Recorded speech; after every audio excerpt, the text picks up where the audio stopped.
7, 38. Exactly.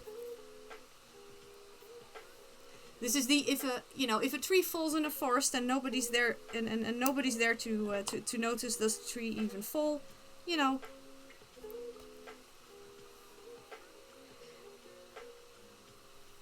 If a crocheter skips a stitch in a forest and there's nobody there to count is there even a miscount?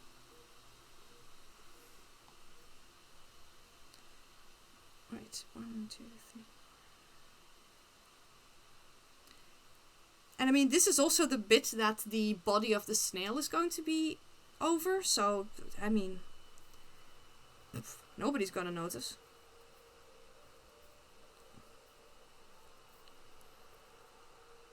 Also, I do believe I'm going to have to start the Stream Raider battle earlier, because it seems that the bot army has found us, and I am afraid that if I don't start those battles early, then we're going to be completely outmatched in the in 2 battles when there seems to be a boss chest.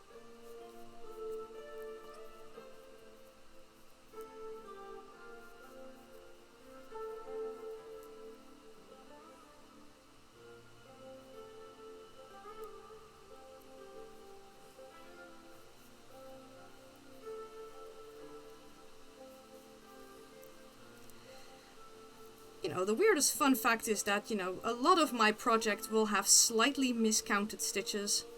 The only reason I found it very important right now is just because I need to turn this from a circle into a square, and it needs to be the exact same amount of stitches all the time, so I can then turn them into a tiny cube.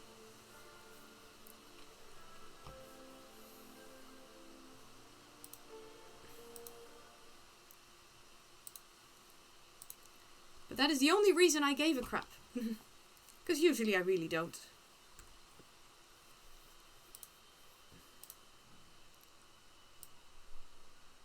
Alright, let's curse that big group of enemies and let's see how this new this new Stream Raider stuff goes.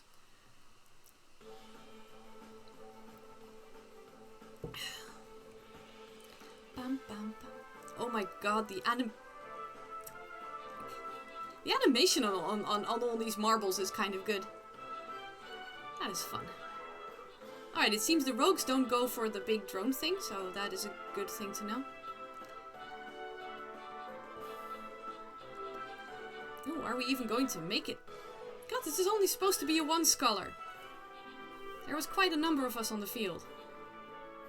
Oh well, I guess if we don't make it, that'll also work with the difficulty settings. Come on, all these archers! Shoot the big guys! Why does he have a quest?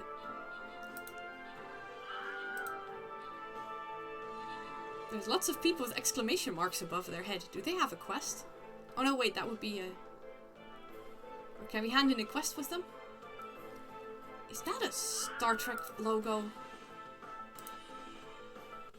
That is cool. Random rewards go to me and Gogi and Phoenix Fire Element. Because don't forget, guys, the good news is that even if you only place a teeny tiny bit because of all the bots, there will be a lot of rewards. But the rewards only go to people who are, or will first go to people who are also hanging out in the chat. Oh my, oh my, oh gods. These maps look difficult.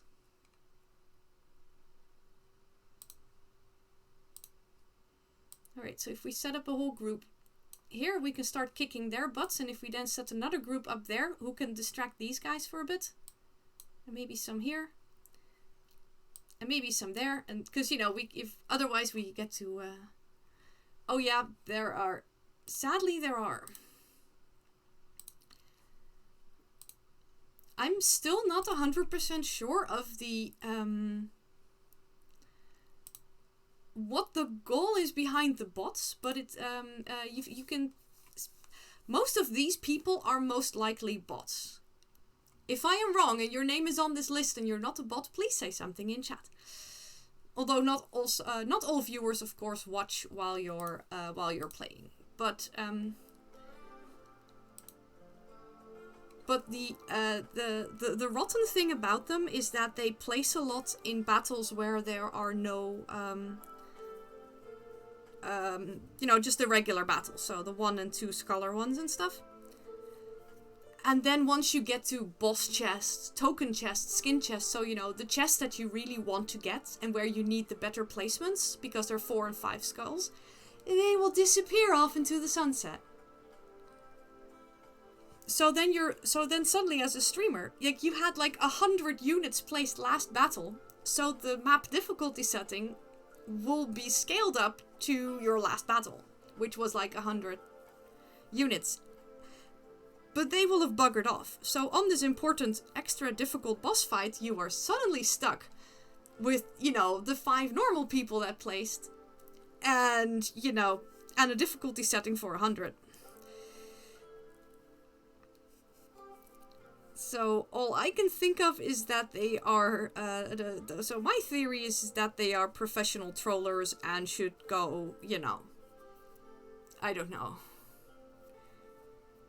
do something productive. You know, they need to do something productive with their time. And also, like, they don't always hit the same people, but they do tend to hit me a lot. I get hit a lot by these bots. Like, basically, I start up stream raiders, and as long as I'm in a battle that is not either a treasure chest or a boss battle, I will have the bots. So I don't know what makes me special, but I wish they'd stop. So this is why I'm starting a lot of battles early, because I'm hoping that will, you know, I'm hoping that at least that'll mean that I have fewer placements, and even then, because you can make it through most of those, I'm also kind of hoping that it means that I can, if I then lose once or twice on the more special chests, I will not have lost a lot of time. Because, you know, if I can start 3 battles early and then need to do 1 double, I will only have lost like 15 minutes instead of, you know, more, instead of like an hour or something. But yeah, still, these people need to get a life.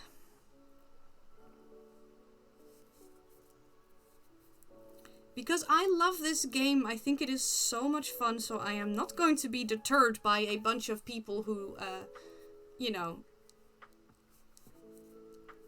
who maybe need to go talk to a therapist about why they have a need to annoy people.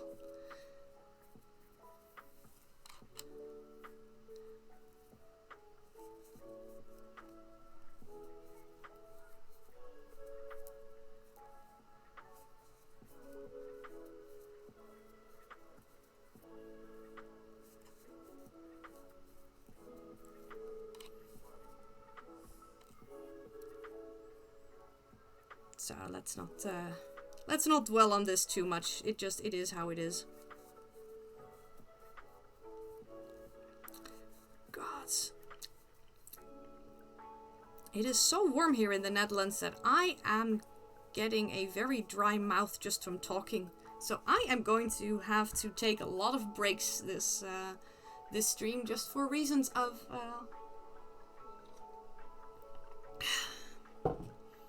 because when that teacup is empty, I am going to have to run out to get another one. Extra reminder, anyone who currently lives in a country where it is above 25 degrees. Extra drinkage. Wait, I already cut. I was like, I'm going to cut that bit off. Wait, I already did.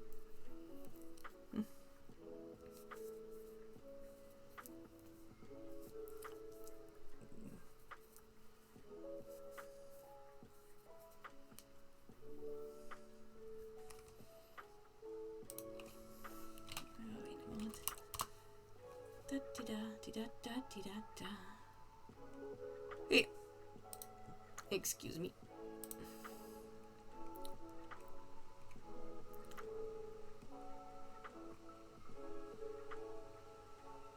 Oh wait, is it not on there? Is it not on the YouTube?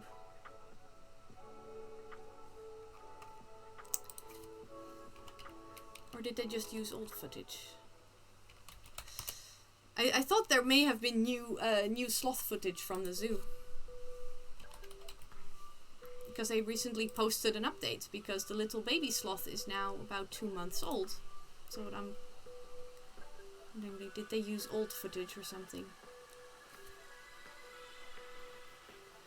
Because last time I was there, the little baby sloth had really started going on their own little adventures.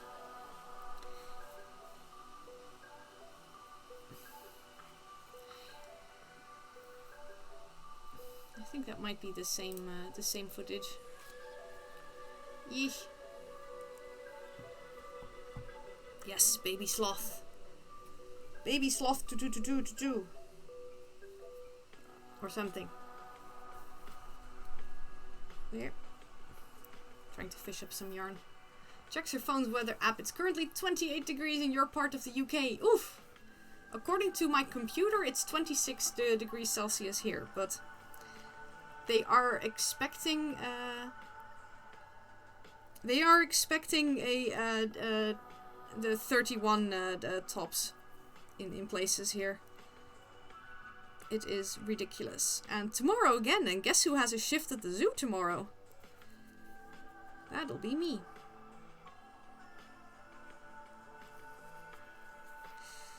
But that's okay. I shall live, and I shall bring extra water bottles to make sure that I will do all the hail hydrate.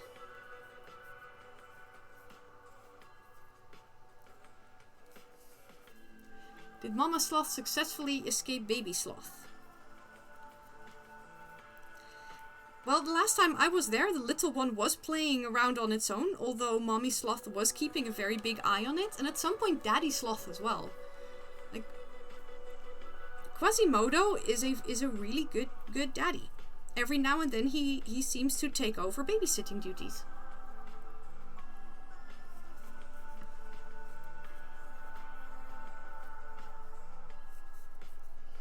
He will check in with the little one to see if the little one is still doing okay. But the little one seems to be doing very okay, and just basically the little one is running around like a toddler, which it is by now, I think, so. Because, they're ready to leave home at around 1 year old, so, this is a good time for them to start learning to climb a little bit.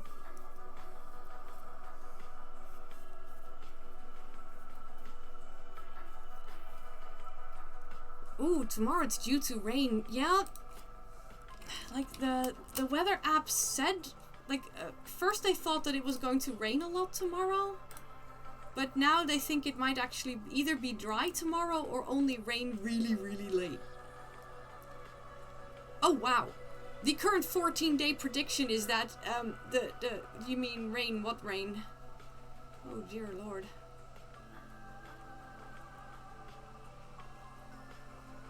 Oh, the good news is the current prediction is that the hottest is only going to be 30 degrees and tomorrow is only going to be 27.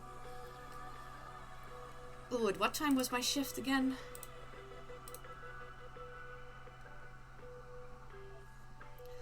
$11 to 1. Well, doable. Ooh, have a good lurk.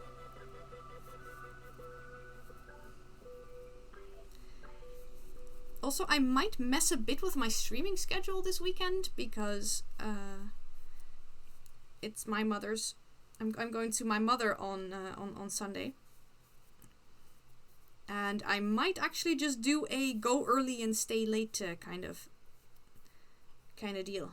So I'm not sure if I'm going to have a lot of time to stream. Unless you guys would want me to stream Niska walking through her mother's garden. Which I technically could.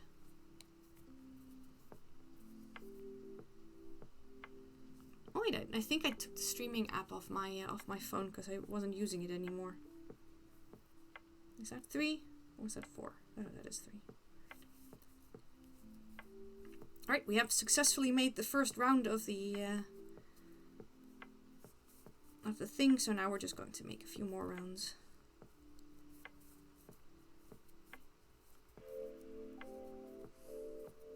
Oh shucks, I just realized that before I wanted to stream, I needed to send an email. One moment.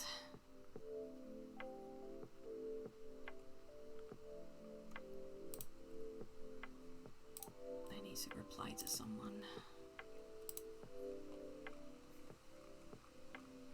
I'm helping to organize a LARP, and somebody had an interest in the LARP, but the problem is that, well, we're full. So, you know, it's...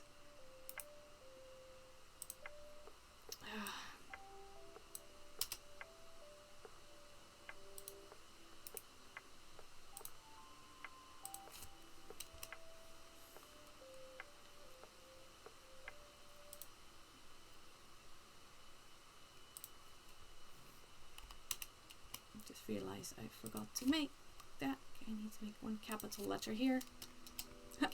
Welcome to the Niska is sending email streams. There we go.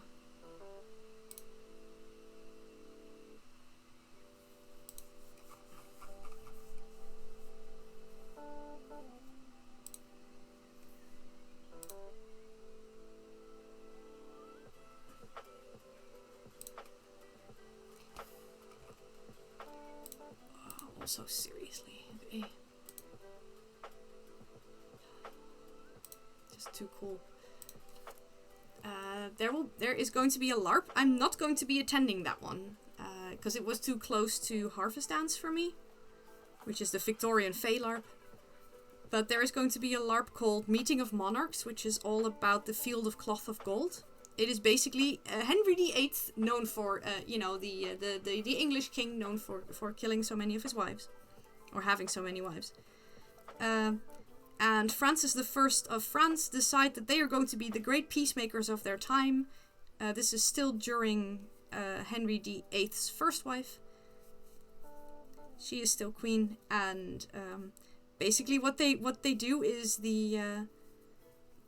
they meet up in a field and they set up a couple of tents, but the tents have so much cloth of gold on them that it basically looks like everything is glittering. That's why it's called the Field of Cloth of Gold. And, you know, they have a couple of tournaments and they sign a couple of treaties and they go, you know, they part ways as the bestest of friends. Although, you know, historically we of course know that this wonderful everlasting peace will not last a couple of years. But some friends of mine are going, and one of my friends is playing Queen Catherine, and the other one is playing her favorite lady-in-waiting, Anne Boleyn. And the friend that is playing Anne Boleyn has actually managed to get her, like, the more famous portraits of Anne Boleyn. She's wearing a pearl necklace with a little bee on it, with the pearls hanging from that bee for Boleyn. And a friend of mine managed to get her hands on a really good replica of that, and I'm looking at it going, oh, my little history nerd heart is beating. Also, I clapped so hard that my Fitbit thought I was taking a couple of steps and I reached my step goal for today. Well, look at that. Would you look at that?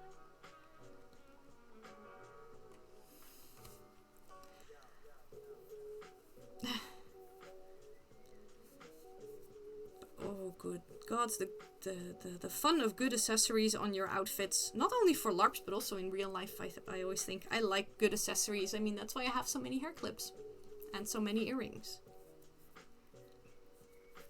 I like to accessorize.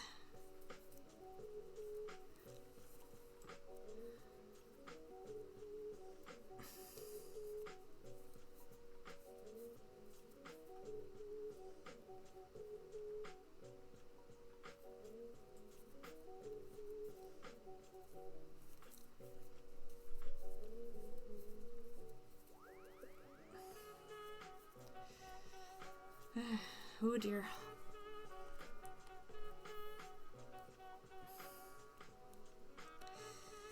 I am now really doubting about the Stream Raider battle. I mean, we have a lot of people on our side, but those, we saw last time that those flickering balls of doom were kind of, you know, well, doomish.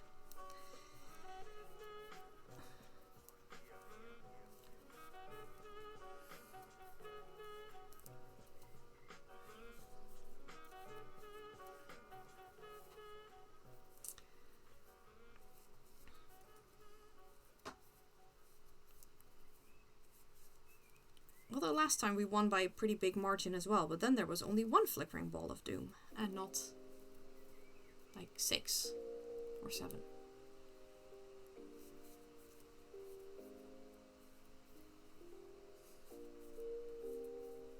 I also kind of like the fact that on Pretzel Rocks I believe I hit the guitar channel and I'm not hearing a lot of guitars. Could be me. Maybe I do not know what a guitar sounds like. Not ruling out that possibility, but...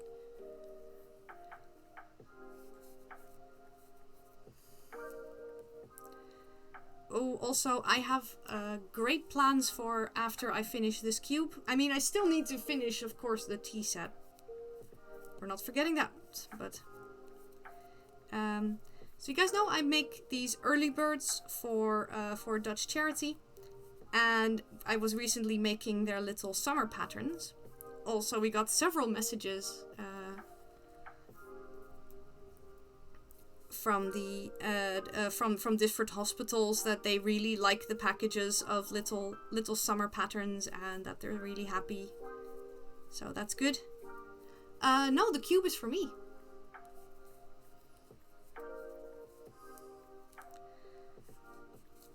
But the Early Bird Foundation never quite sits still, and is now preparing for October, because October, you know, like lots of days are now officially, you know, the International Day of this, International Day of that, and October houses the International Day of Premature Babies.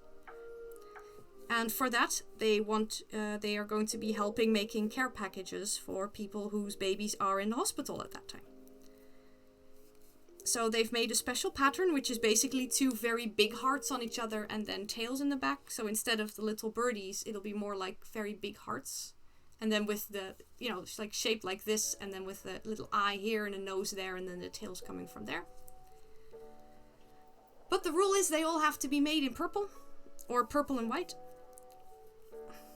Because purple is the official color of World Premature Baby Day. So guess who went to the yarn store today? Well, I wanted purple because I want to make the jellyfish purple. So,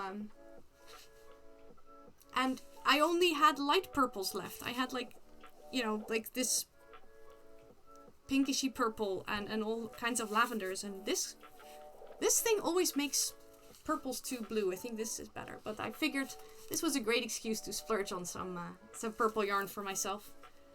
So after the cube is done, there might be a few streams where I am making little purple beasties for charity.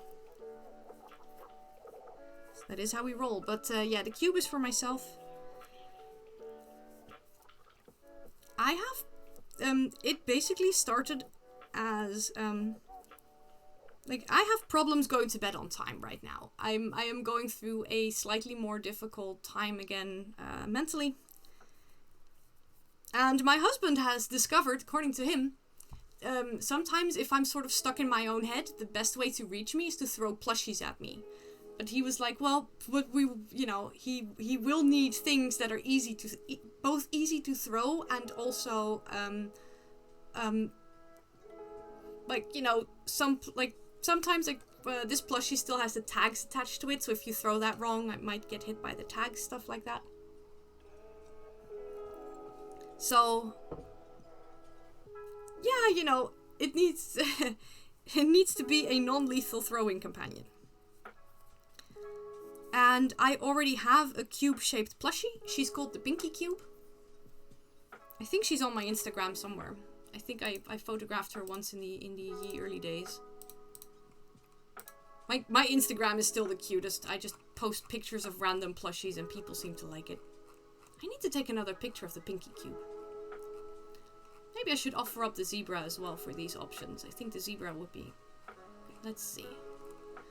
I think because I once made pictures of the Pinky Cube with the cup paired with a cube that was in the possession of a friend of mine, and we were all like, you know, stackable friends. There. Good God, I've made so many pictures of plushies. There we go. There she is. The left screen for a second. This bottom cube here, she is called the Pinky Cube. And I once made her in a workshop at the My Little Pony convention. A quick workshop in how to make your own plushies. She is completely hand sewn. And right now, for example, if I have trouble going to bed, then my husband will basically chuck, or currently just threaten to chuck Pinkie Pie at my face. And I figured I may, you know, maybe for bonus things, I might want some extra things. I figured why not make more cubes.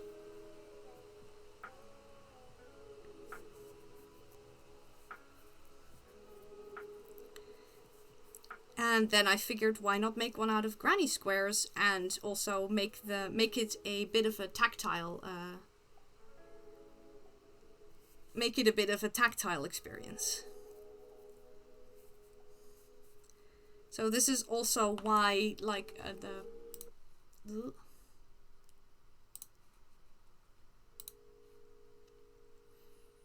yeah, I think I definitely need to start the battle before we have too many units on the field. This is, for example, like the tiger has ears that can be fidgeted with. I'm thinking about putting a small baby rattle in the middle, which should be fine, because if the rattle's in the middle, there's a lot of floof around it. And why, you know, the elephant has ears you can play with and a trunk, and it's maybe very mean, but the frog has fidgetable eyes, so it's a tactile cube for me. For me, my ADHD, and all other mental issues that I'm currently having. Currently, my biggest issue is that the yarn seems to be going down faster than I anticipated. Welcome to Niska playing Yarn Chicken. I'm hoping that's gonna work. Pinkie Pie is not a come and go to bed influence.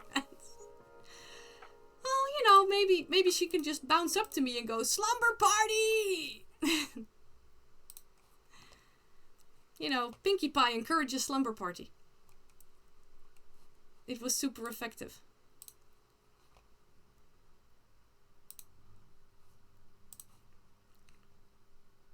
Yeah. Something was not working here. There we go. Right, let's see if we can make this. There are 75 of us. There is 104 of them. Ah, we can do this. Just everybody kill at least one unit. If everybody kills 1.5 others, murder those marbles. Oh god, they're all coming behind us. I'm just glad there's a small group up here to distract, to at least distract that group. Oh, and I like that the little rogue there who at least, you know, distracted those for a bit. Oh, look, now there's more of us than there is of them. That's always good. Alright, so the big guy is down. A couple of cutesy little warriors here who will probably hit things. And there's some encouragement in the back. Dum dum dum dee dum dum. Oh yeah, this we can do. All right, I'm getting the hang of the danger of these of most of these, I think. I could have started the battle earlier. That is fine. I get gold and Phoenix Fire Element, and me and Gogi get other bonus rewards. Right, well, now we're heading for a boss chest. I am now already making the bet that the bot army will have left. So everybody, please place your good units. Oh my god. What are these? Stunned Mormy Gurgs. Stunned for the remainder of the battle? What? And an unknown Marbler. Deals... What the hell? Units in range 3 take 50% less damage. Deal more. Alright, and some drones. But these are stunned. If these are stunned, will they do anything? Like, they just have a...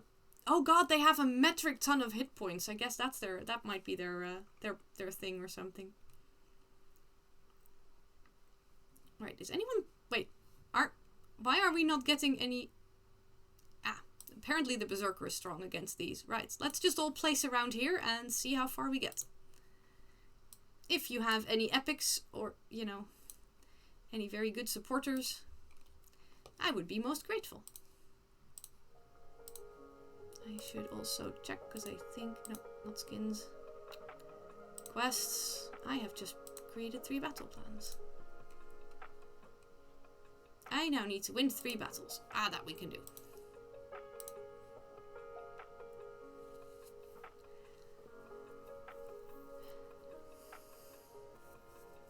But Pinkie Pie is my favorite pony. Well, at least Pinkie Pie is my favorite pony from that generation. And then they came out with the new movie. Like, anybody here who likes My Little Pony, have you guys seen that new movie? There is a pony in there called Izzy. And I was already looking through the through the prequels and stuff, because I watched that movie with some pony loving friends of mine. And I already was like, according to all the previews, Izzy is basically me in pony form. And then every time Izzy did something on stream, my friends were like, yep, that is very Niske. Like, Izzy is one of these ponies that gets distracted by random passing butterflies. Or, and you know, she collects jewelry, and she basically walks up to people going, hello, are you my new friend now? And, yeah. Yeah, Izzy is a little bit me.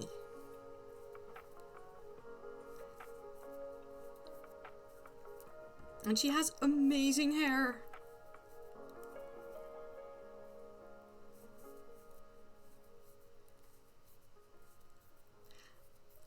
If you can get your hands on it, I can highly recommend that new My Little Pony movie. It has some great songs. It has a great villain song.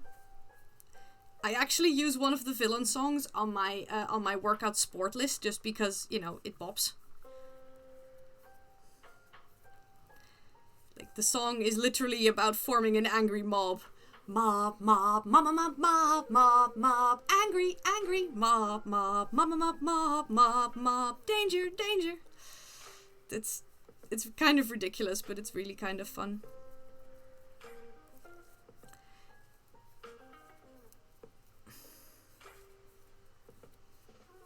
And yeah, it is on Netflix, I believe, and from what I've seen from it, it is just, you know, I mean, I've seen the movie and I loved it so much.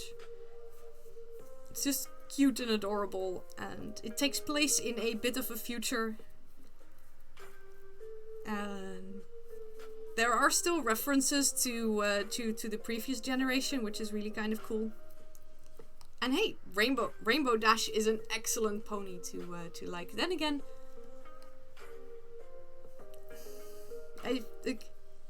people like to argue over who the best pony is, and I'm like, there is no best pony. All of them have their own qualities. They are all best pony, and sometimes some of them are best pony for you.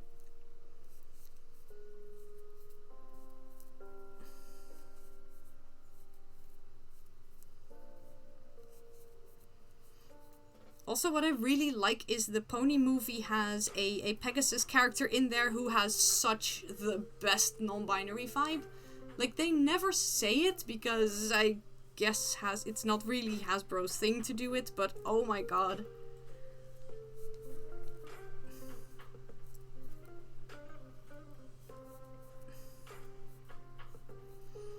And also, what I really like in the main cast of ponies, there is actually a male pony, and he's, and the male pony is both, like, you know, he's a sheriff kind of guy, so he's both tough and manly, but he also gets followed around by animals. He is basically that generation's Fluttershy as well.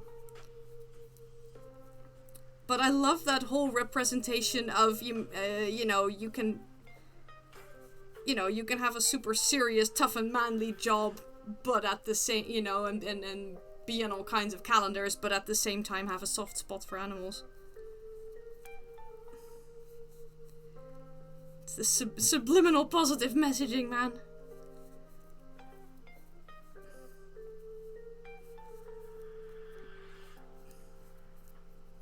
I am so scared that I don't have enough yarn to finish this border. I think I'm going to be okay, but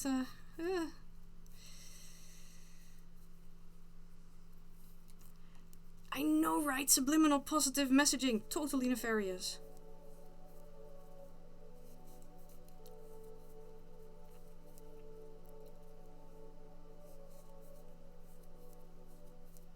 Ooh, would ever expect it?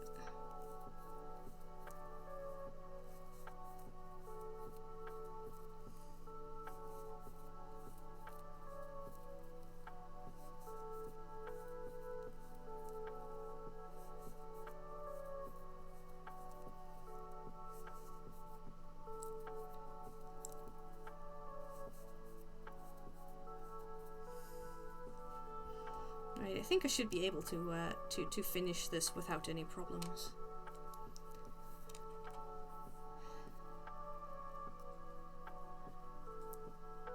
Hey, Shuckle, good time zone to you. I need to drink more again. It is 3 in the afternoon here in the Netherlands and the temperatures are rising. It is our first, I think it is probably going to be the official first tropical day of the year. It is super hot. Everything is too warm and I need more tea.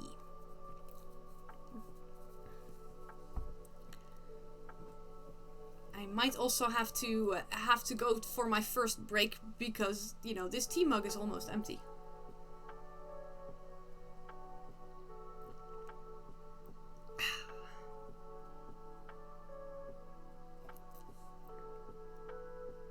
Yep, I'm suffering from empty tea mug. Yep, I'm going to make an emergency break and going to get some tea. So everybody who is also in a slightly tropical the temperature area, get some tea or some water. The otter says, "You otter take good care of yourself. You otter drink more." So I will be back in a second. I will also run a short ad break, I think, because Twitch seems to be wanting me to automate ad breaks as well. But I'm going to manually run them for now. Coffee time for you. Coffee is also fluid. There's these weird stories going around about that coffee wouldn't count against your daily water intake. But I've seen that debunked so often. So, good morning to you, and I will see you in a second. Where is the... Be right back.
returned. No panicking.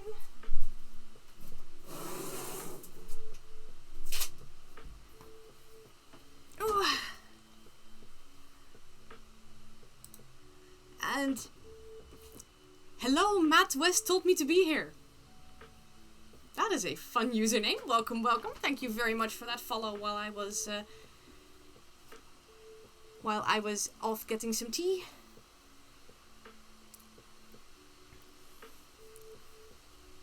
Life is good. There is tea. And I mean, and if coffee is your preferred beverage, I'm also fine with that. It's just not mine. Oh, that one needs to go through. Gosh.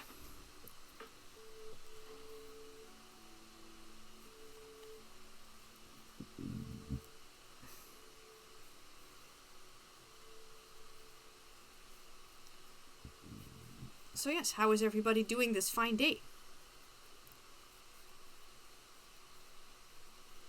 Because I'm doing pretty good. A bit warm.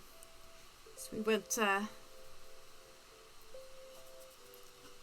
to the gym because we figured that you know, getting the exercise might be best in the cooler moments of the day.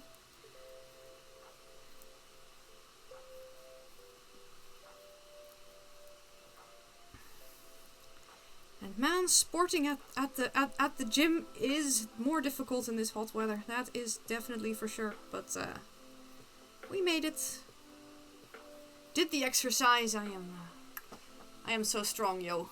Oh wait, if I do it with this arm, you can see my otter tattoo. You know, one day I'm going to be really strong, and then I can make the otter swim or something. I don't know. Probably not. But,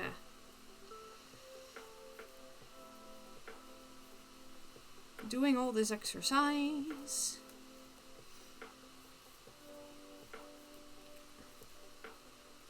makes me oh so strong and just healthier overall.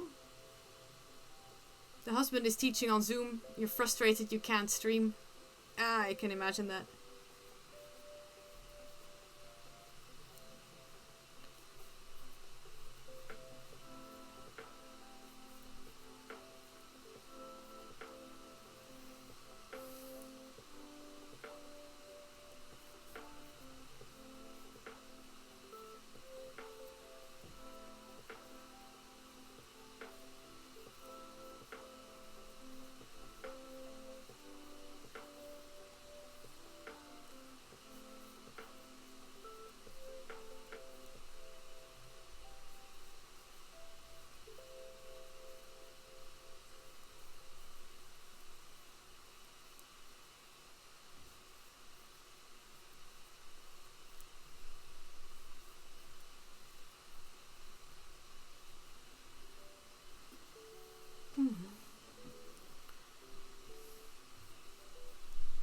Oh, my poor computer is also really warm. Poor thing. She'll be okay, but... Well, good thing is I'm at least now confident that I will not lose the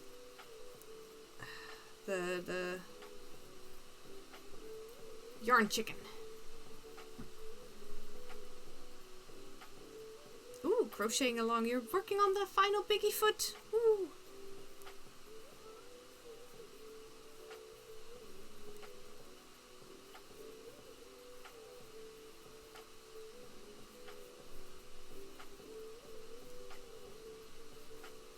Piggies are adorable.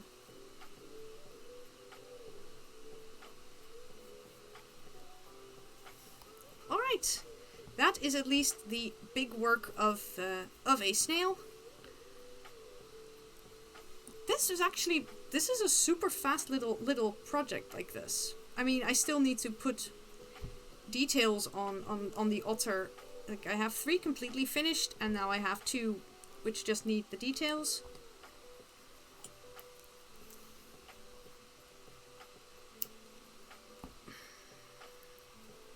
I just really need to think about how I want to make a snail body.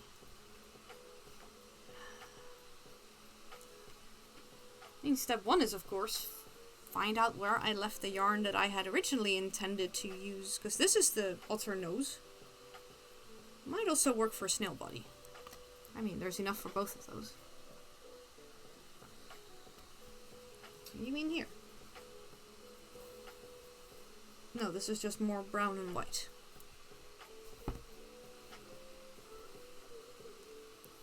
I thought I had a more creamy color lying around here. And so yeah, the last panel, all I have to do is decide which of these I'm going to use. Wait, I'll put you guys on face cam for a second, because the face cam is a bit better in showing off the colors as they really are. So this is going to be the outside of the jellyfish, because purple and yellow are a great combination, but the question is now a little bit, which of the 3 purples? That one. I suddenly realized that this is the most explosive color combination, I think, with this bright ass yellow.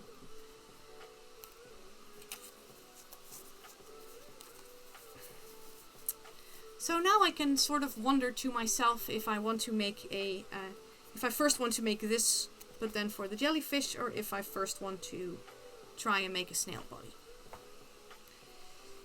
Because I'd sort of want the snail body to work like that, but do I then need to make, like, probably a tube, but... And the question is, do I just make a shape in it, or do I sort of... Well, I think I can actually fudge this. I have a plan. Let's see if this works. Because I can probably just make a straight thing and then just put it on. Can make a straight thing and then make it crooked.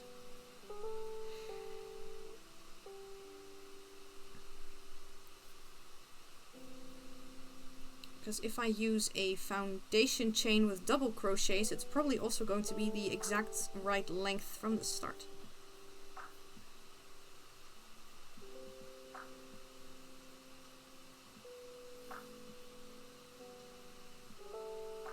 Especially since if I don't pay close enough attention, my foundation chains are already a bit wonky to start with, so that will be just fine.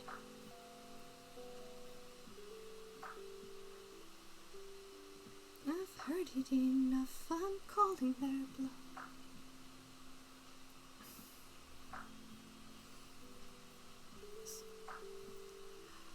Oh, Shuckle, I'm so sorry to hear you've been exhausted for the past couple of days. I mean, very happy that you're not now, but I kind of know the feeling. But yeah, waking up exhausted really, really sucks. Pipgirl123, thank you so much for that follow. Welcome, welcome. To the den of slight chaos and much crochet. And many, many other random crafts, because, well, craft all the things.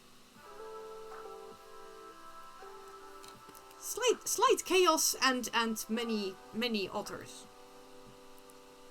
Then again, aren't otters also sort of made out of chaos? Hey, Masked Bandit! Hello, hello! How are you doing?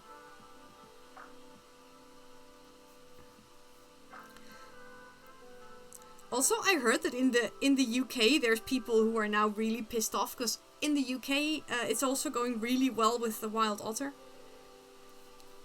The sad thing seems to be that there are a lot of people apparently with very expensive fish ponds, and otters do not know the, and apparently for otters, the difference between a fish pond and a stream is basically how fast a fish will swim away, and like many animals, otters are opportunistic, and they would rather eat a 1,000-pound koi carp as opposed to, just a regular old whatever is swimming in the river.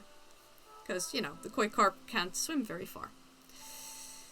So there's a lot of people not very happy, but, otters are a protective species, so they're not really allowed to do a lot.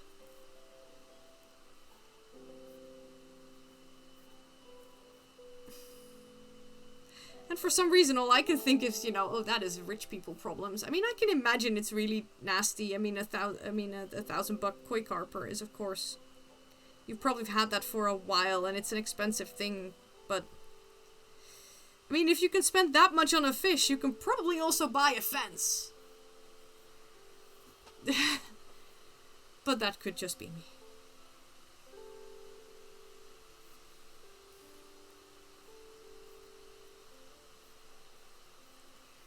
And glad to hear that Masked Bandit is doing well. I'm also doing relatively okay. It is super duper hot here in the Netherlands. Like, officially, the heat protocol has been has been declared, which, for example, means that you know, the government is basically going, guys, really, really put drinks and stuff in your car, because if your car breaks down, and the car breakdown services have deployed extra people, just for the reason of we can't, you know, making people stand near really hot asphalt is quite terrible. So, and I think they have deployed the it's a bit too hot to drink. My tea is right. Drink alternative, fruit mush. I mean, it's technically not a drink, but then again, there's a lot of fluids in fruit, so.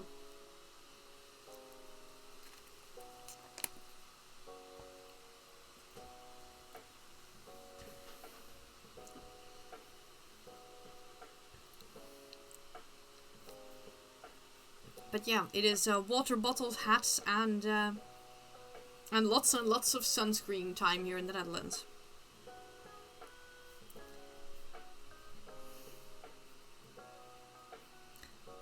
Also, is it true? Like, I heard that there's suddenly a lot of people who are against sunscreen. But because apparently somebody at some point tried to conclude that sunscreen is actually worse for you than fudge nuggets. Sorry, the thing that held my yeah, well, I'm gonna have to clean that up after stream. The thing that held the loose tea leaves just fell, so there's now loose tea leaves on my floor.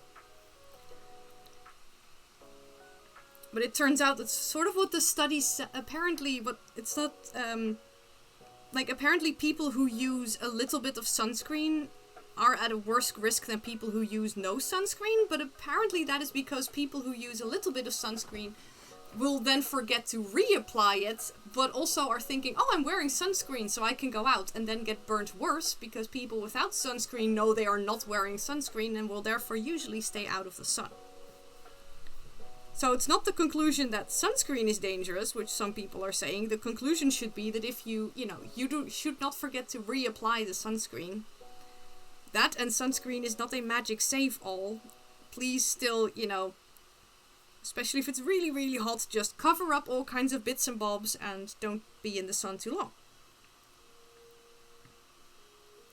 It's about responsible sun behavior. This looks like a snail. I think I'm gonna... Maybe should I make that a loose one? If I'm thinking about if I want to make like a little head on top of here. Maybe I should just make a loose circle and just apply both of them. Let's see if I can put you here and then there and then a little bit up there like that. Yeah, that is high enough. Yeah, I think I just need to make these too.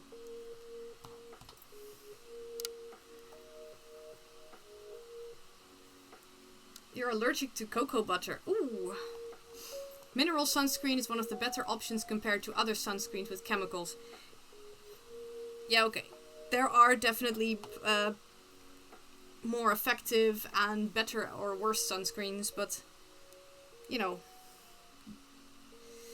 But it's also the, going out with nothing on your face is definitely asking for trouble.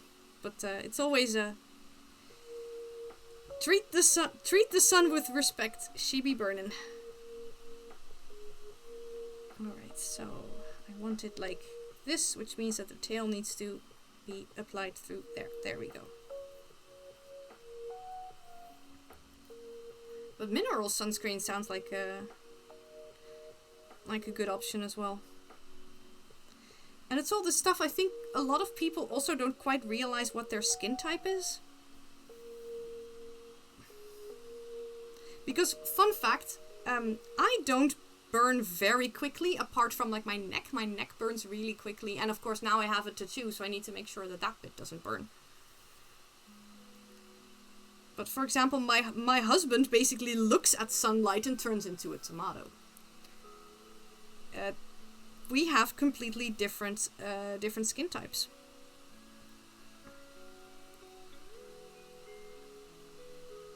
Like, I've seen people look at me like, what do you mean you're putting on sun protection factor 30? And I'm like, well, that, you know, I don't burn when I wear it at 30. I hardly burn when I wear 20, so... I am not very fair-skinned. I have a...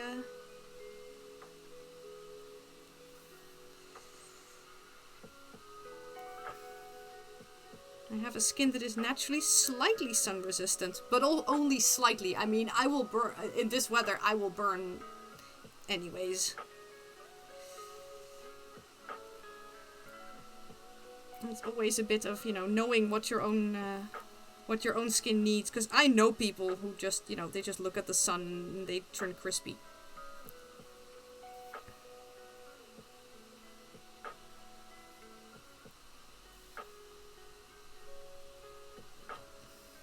What people don't seem to, not always seem to know is, you know, the SPF factor of sunscreen basically means the amount of times you can stay in the sun for longer than normal until you burn.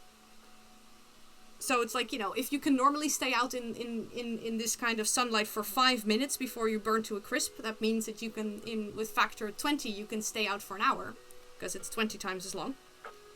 5 minutes. And with factor 50, you can stay, you know, 50 times 5 minutes.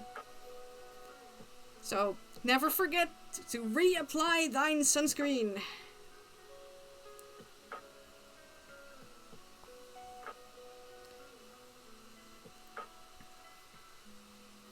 Also, man, I remember as a child wearing, like, factor 8. You can't even buy factor 8 anymore. The lowest you can get is, I think, 20. But the factor 8 was good because I was water resistant and you could go swimming with it.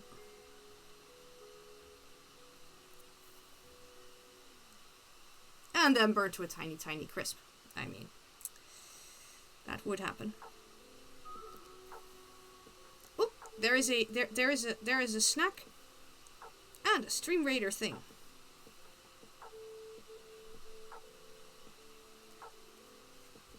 Thank you so much, me and Gogi, for that snack. I shall have a little bit more of the fruit, I think. Do I still have chocolate lying around here? Where's my chocolate? Where's my chocolate bar? There. Right, I'm going to start up the Stream Raider battle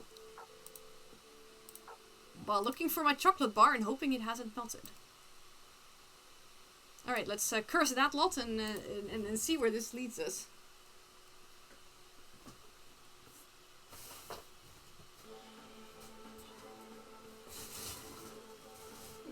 I thought I had chocolate here.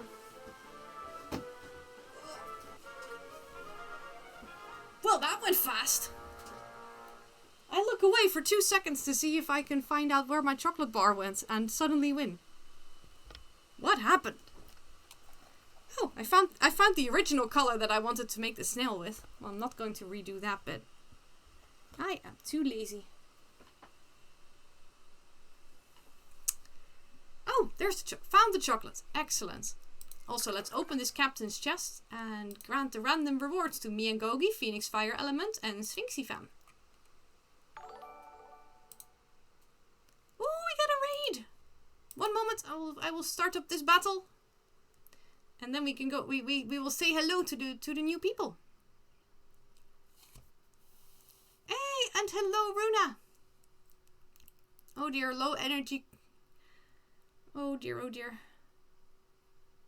Right, let's, wait, why is this here?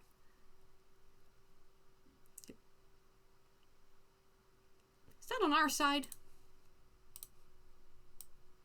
Hello, we play Stream Raiders here, and this is a completely new event, so I am just confused about every map. Right, let's put the music back on, and hello! Right, I will do the snack and the therapet card in a second. Where the bleep did I put the therapist cards? Oh, there you are. Ugh. And Princess Sassiel, thank you so much for coming in with that raid. Thank you so much. How are you doing and how was your stream? Hello, hello. Welcome, welcome. Also, hello Freddy Strawberry, and hello the Michelle Gray, and hello Mrs. Shampy. Welcome, welcome.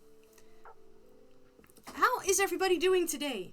Also, if you are in Europe, I think probably somewhere on the continent of Europe, we are in a heat wave, kind of, or at least a tropical situation. Do you have enough to drink? Because we find this very important. You know, because... And also, hi, I am Lady Niska. I'm from the Netherlands, and I am an overly enthusiastic crafter with ADHD. Crochet is my most favorite craft. I am currently working on a cube for myself. It's part fidget toy and part safe for my husband to throw at me.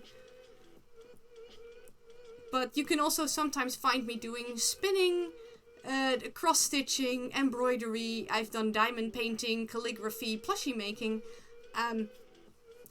Hello, I do a lot of crafts.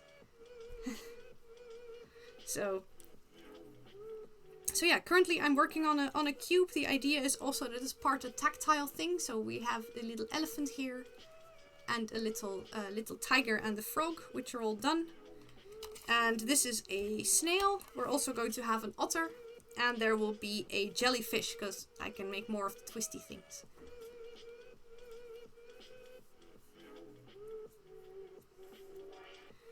Oh, and Runa, you went on a farm visit today. Oh, to the zorgboerderij thing, for daytime activity thing. They have a therapy horse!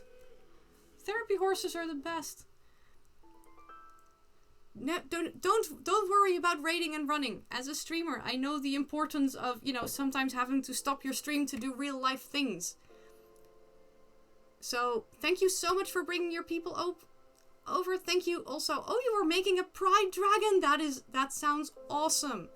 Also, let me give you a shout out. I'm sorry, it is really hot here. My brains are slightly fried. But I will definitely check your stream out because I want to know what a pride dragon looks like, because that sounds amazing. Happy Pride. Good luck picking up your kid. Was I already following you? I was not following you yet. There.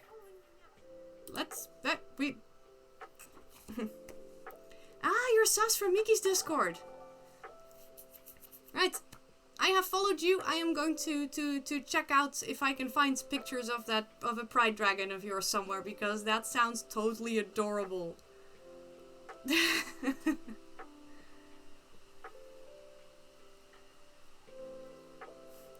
are most welcome. Have a good lurk, and as I said, good luck picking up your kid, and hope to see you again, and I hope to join one of your streams at some point as well. And you know, I can only encourage people to also hug that follow button, because indeed I know you from Mickey, and Mickey is awesome, so by extension you are automatically cool. So I will check out your streams later. Oh yes, before we came in, somebody redeemed a snack, so I'm going to have a little bit of pure goodness love choc. It is vanilla and some kind of other weird stuff. But I can only have this in teeny tiny little bits because this stuff is, it packs a punch. It's good. Also, Mr. Shampy, thank you so much for following me. Much appreciated. Welcome, welcome. And after that, I will draw a card from the Therapets deck for Runa. Because here on this channel, we say self-care is sexy, and sometimes you just need little cute little reminders.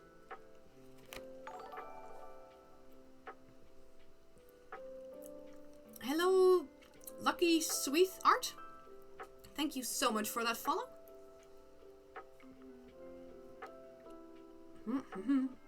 Oh, I need to be careful because the chocolate melts in this heat.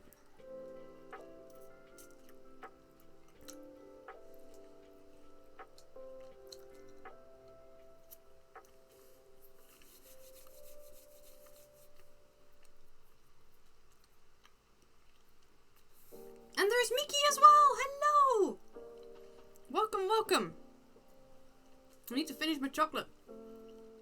The darker the chocolate, the quicker it melts. Does it? I thought white chocolate also really melted quickly because it's mostly butter.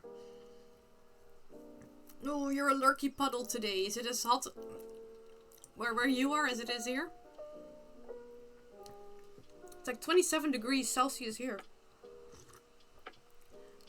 This stream is going to be filled with refilling my tea breaks because I'm going through tea like, well, something very thirsty. Which is not really weird, seeing that I am very thirsty. Oh my god, Void! 30 degrees! Ooh. Alright, so this is Runa's Therapet card. You're not going to succeed at everything you try, and that's okay. So saith the sparkly space ragdoll. Yeah, it's cocoa butter, but I'd say cocoa butter also melts really quickly. And also they had kittens at the farm! Kittens are so cute. And for Mickey. Mickey gets an otter. It's okay to struggle. You are better than you feel like you are. Or you're... Oh. Your perfectionism is confused. Perfectionism is really such, like... It is the weirdest thing. Ooh, how am I going to pronounce this? My instincts say that you are a meaty lion. Which is logical, because lions eat meat. And thank you very, very much for that follow. Mighty! Oh, it's mighty! There's no H in there! Lions are also very mighty.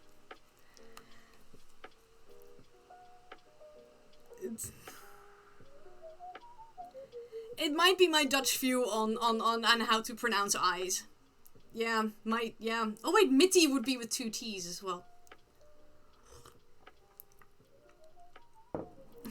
I expect an H in there. Hello, mighty lion. Hey, that's okay. Lions are really quite beautiful. Oh yeah, fun fact about me. I'm a volunteer at the local zoo, so every now and then I will walk around the zoo and answer people's questions about animals, and lions are so, like, our lion pride is beautiful. Hey, at least I got the lion bit right. That's very welcome.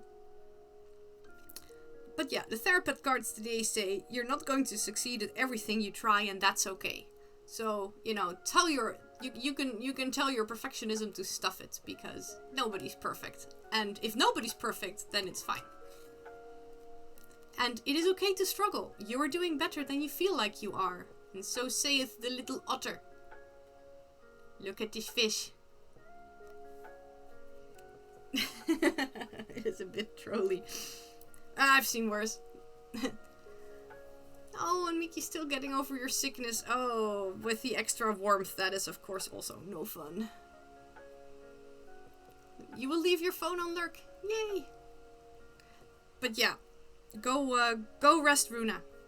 Resting is very important. Did you drink enough?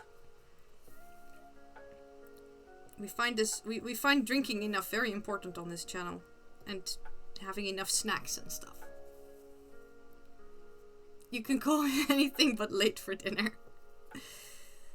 That is good.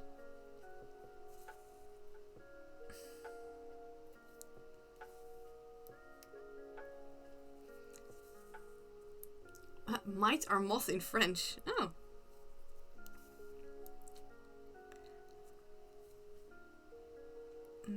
Let's also make sure that that bit is actually attached to something and not just air.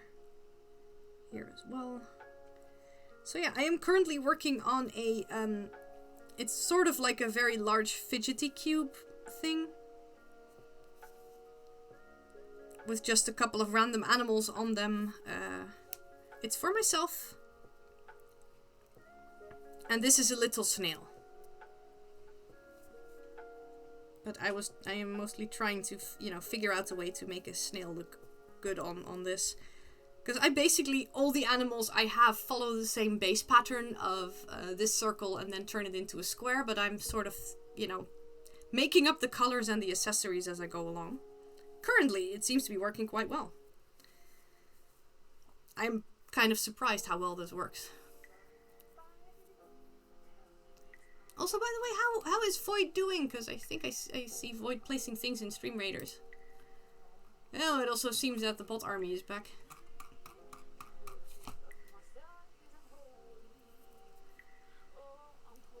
Yes, it is crochet. But, what I was sewing bits on top of each other. And that is better done with a, with a very large wool needle instead of using a crochet hook.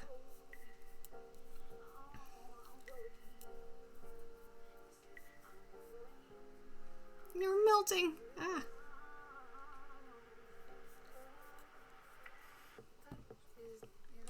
It's basically, so what I keep doing is, this is also like, this is a circle, but then, you know, you just use a, it's a non-sharp needle because you don't need to go through the stitches, you could just go in between them. And then I just put on some accessories, because you see, it's the same circle, but then with two little rounds and a small smile, it suddenly becomes a frog. This is currently my favorite. It's the first one I made. It's an elephant and it can be very shy.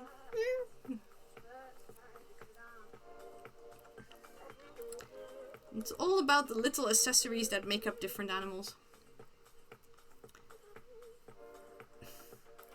Yeah, I understand that feeling. Sometimes it's like, it's too hot to function right now.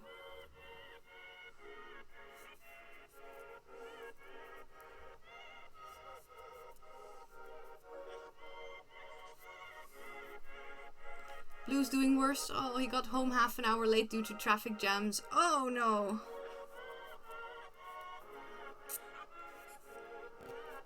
Oh, poor Blue.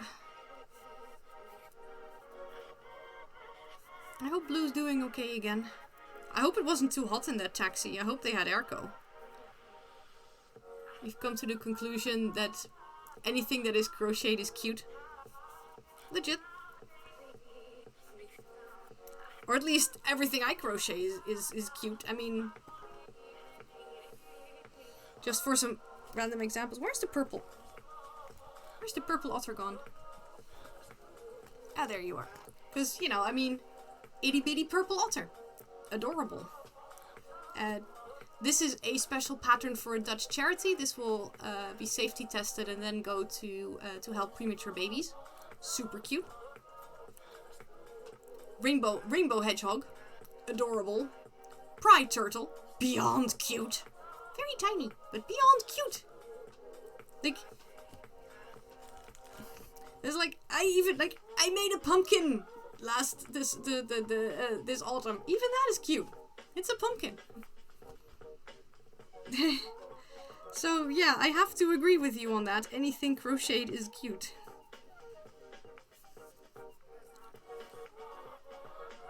Yeah, that's where it works. Alright, then the snail will have a head.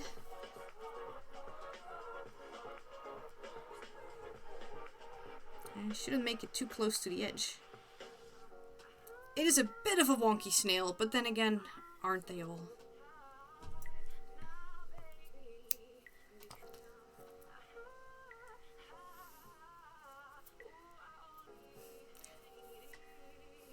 Your favorite color and your favorite animal? The purple otters?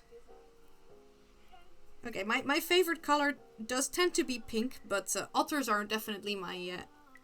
otters are my favorite animals. Otters are just utterly adorable. There's no two ways about it. And indeed, nothing wrong with being a little wonky. I mean, there's a lot of people that are a little wonky.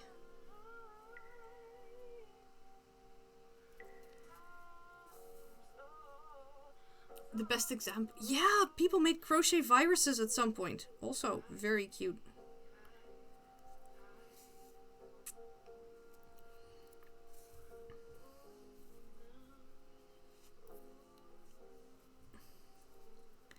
Let's see, do these bits have... Oh, like this has a nice bit, long bit left over. That's good, because I think I made that bit a little bit too short. And then I can just use this bit. Who cares what bits you're using to weave stuff in? Before you go into the shadows, can I believe it's been a year since you made Grumpy? Oh, wow. I can believe it in a way, because it is kind of wibbly wobbly, timey wimey, but wow. Time really does fly. And yes, go take good care of yourself, Miki. Purple and green personally. I think butterflies. Ooh, scarabs and wolves. Yeah, I volunteer at a local zoo. My favorite animal is yes please. Sort of. I mean, my most favorite animals are just otters. There's no competition there, but there's also... I really, really do love the elephants, but that is because so many people also love the elephants, so that's the animals I get asked the most questions about. And as a result of that, also the animal I can answer the most questions about.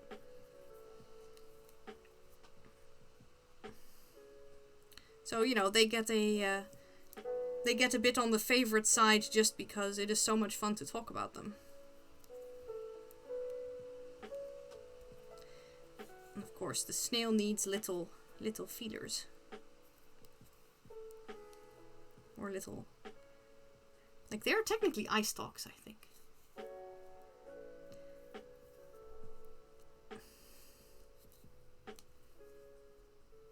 There we go. I'll just get out a little bit of black so we can give it some eyes. And then I think it is done for now. And yeah, okay, picking favorites is something you can do.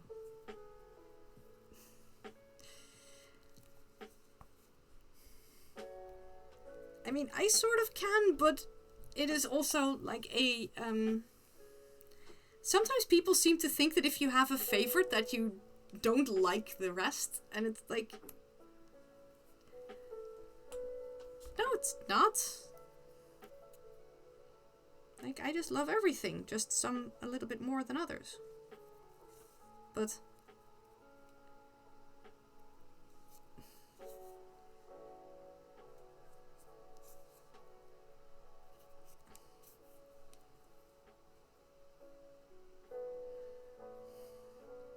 It's also kind of, I just realized that those are technically its eyes, so this is not a very good... who cares? It now has a snail eye. Ooh, big cats, birds of prey.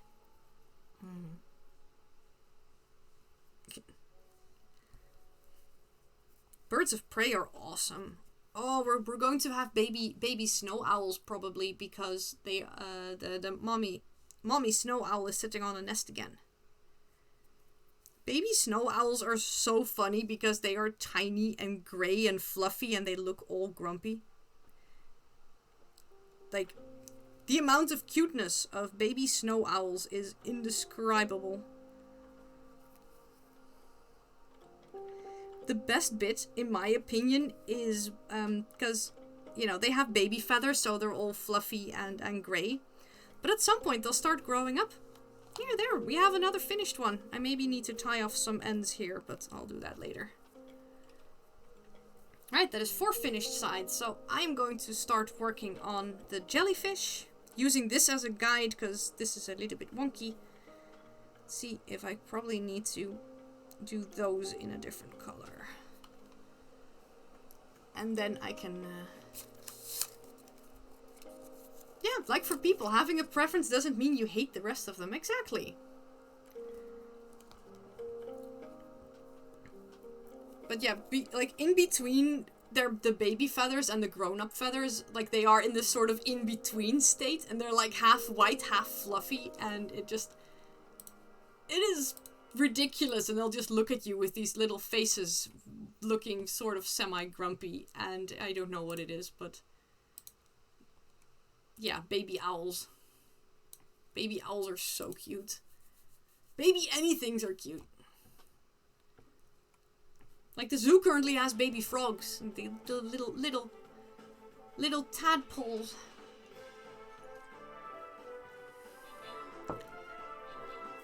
And it's good that they are baby frogs, because they are of a type of frog that are also in danger of becoming extinct in the wild. So it's good that there's babies.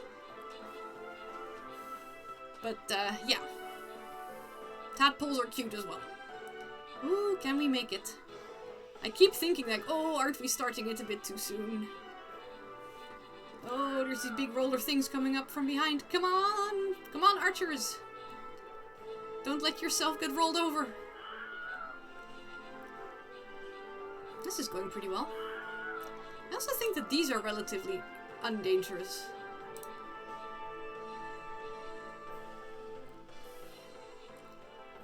I'm thinking that indeed this one is on our side, which is nice.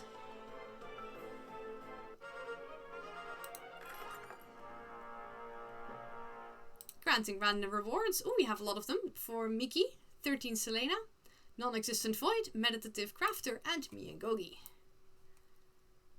Alright, I think now the bot army shall leave us again, because it is a skin chest. But we're making good time on this on this new event, that's for sure. So that's nice. Right, so that one's on our side. So maybe we should just set up around the little thing that is on our side. That might be wise.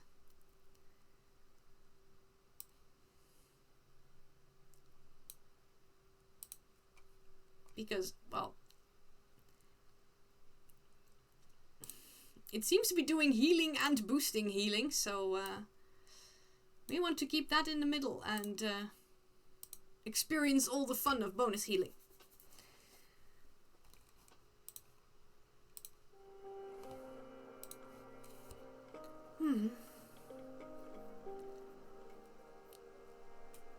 Yeah, there's...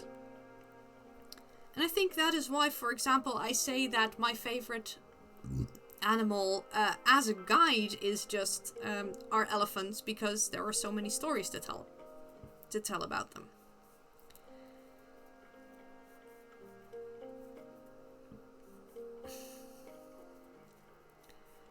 Oh gods, maybe I should just stand around the elephants by tomorrow, because when it's this weather, oh, it's going to be so much fun. Last year when it was this hot, we lost a baby elephant. There's a disease going around under baby elephants, and we lost one to it. But that little one was the best when it was really hot, because he would love to play in the pool. Fun free animal fact here: did you guys know that elephants can use their trunks as sort of scuba gear? Like, you know those things you can stick in your mouth and breathe through. What are they called? Hello, Dark Goose the Destroyer! Thank you so much for that raid. But snorkels! I mean, I was looking for the word snorkels. Hello, I was just talking about elephants here. But elephants can use their trunks as snorkels. That means that sometimes sometimes you, especially baby elephants, love to do that. They love to swim. And then they just, if it's really hot, they like to stay underwater, and just every now and then there's this the little trunk will come up for a gasp of breath, and then just, you know, go back under again. It is ridiculously adorable. 1, 2, 3, 4, 5, 6, 7, 8. I am losing count. Ooh! Dark is a buddy of yours. Thank you very much. Also, hello, Dark Goose the Destroyer. How are you doing? Welcome, welcome. As stated, thank you again very much for raiding me. I hope you had a very good stream. What were you doing?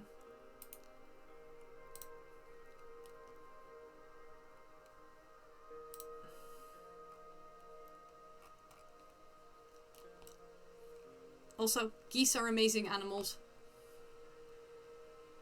I've heard that you know, geese make like better guard animals than dogs. I like geese. They are fun. Hello, Pawnage Queen, Goosey Raid. Hello, hello.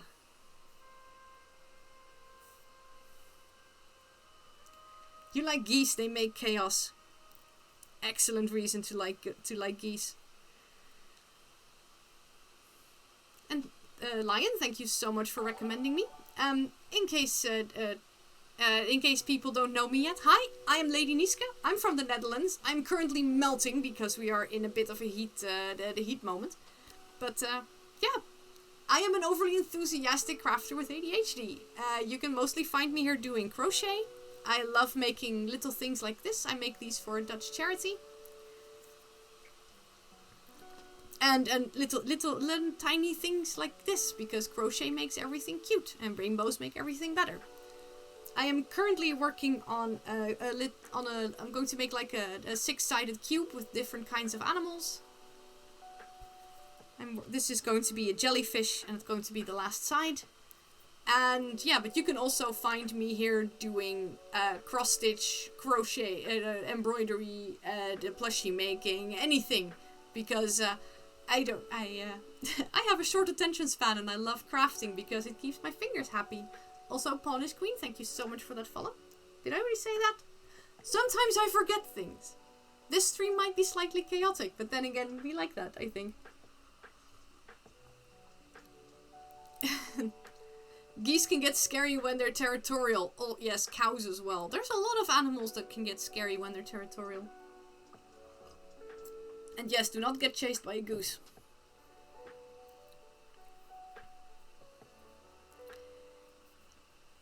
Like, I like geese. Geese are really cool, but, you know, do not get on the bad side of a goose. They will screw you over. This is darker thread that I'm used to working with. I can't see where I started. So yeah, this is my otter square, but I noticed after putting it together that this line wasn't fully straight, which is fine. I'm just going to put a nose over here and nobody's going to notice. But for the jellyfish, I want to do half this and then half the background color, and then fill this up with little squigglies like this elephant trunk here. So I want this to be a slightly straighter line, so I'm just using this thing as a guide to how many stitches I should use.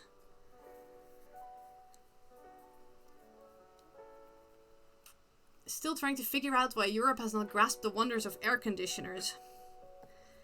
Because it didn't used to get this hot. Usually, we didn't really used to do heat waves, and why do you need air conditioners if the max is around 25 degrees and you can just open the windows in the evening?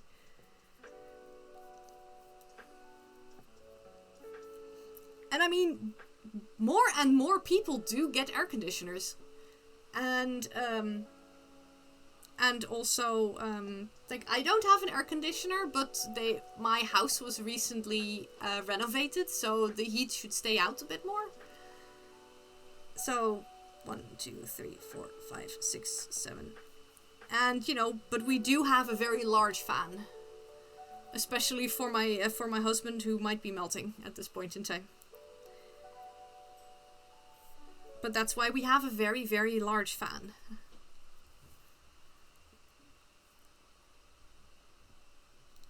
And yeah, and a lot of places nowadays, they have climate control instead of air conditioning.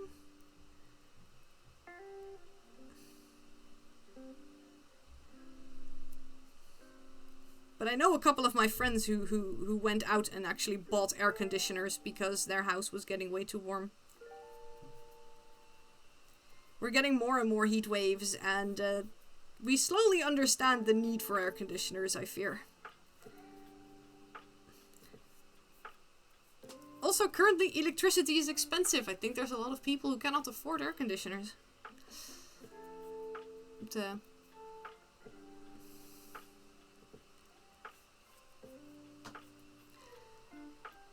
if I remember correctly, Void is not in Holland, but they are in the Netherlands.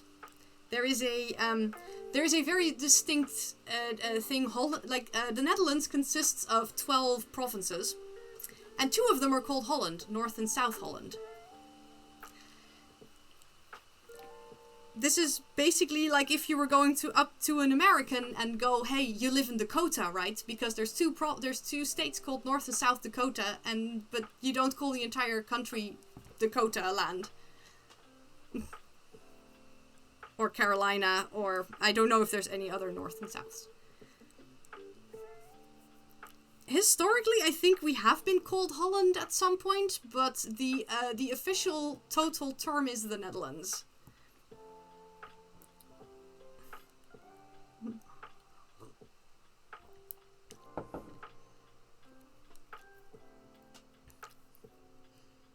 That's okay.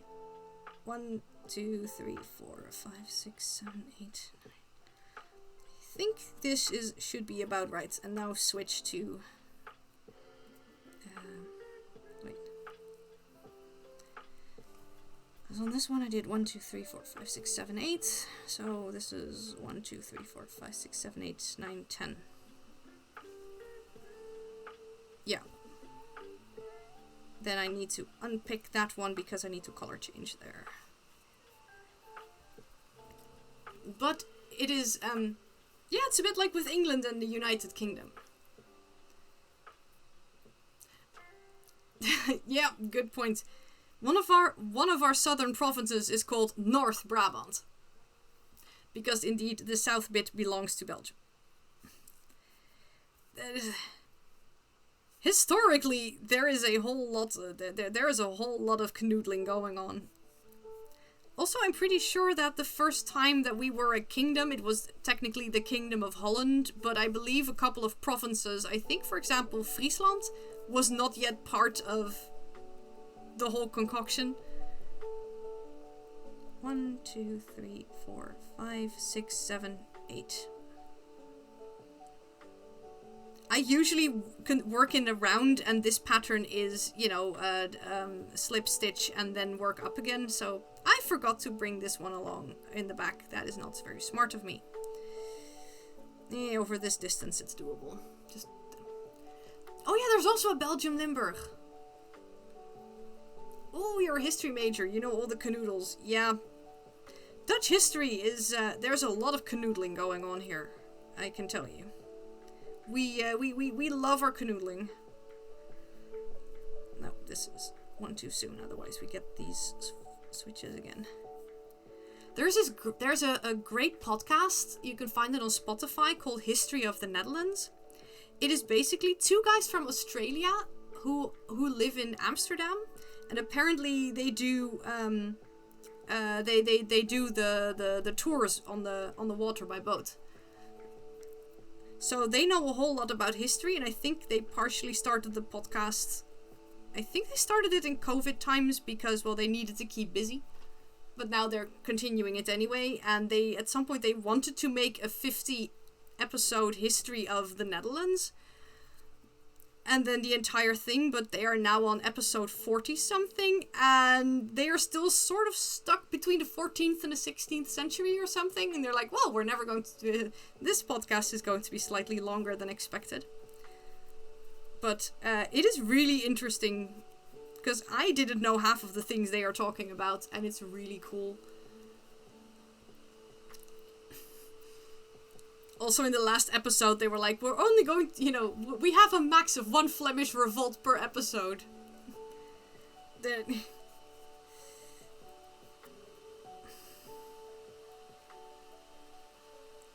Dutch history is really, really weird. Yep, there's a lot of history that is preserved, exactly. And all the provinces of the Netherlands, or whatever is... tended to switch around a lot.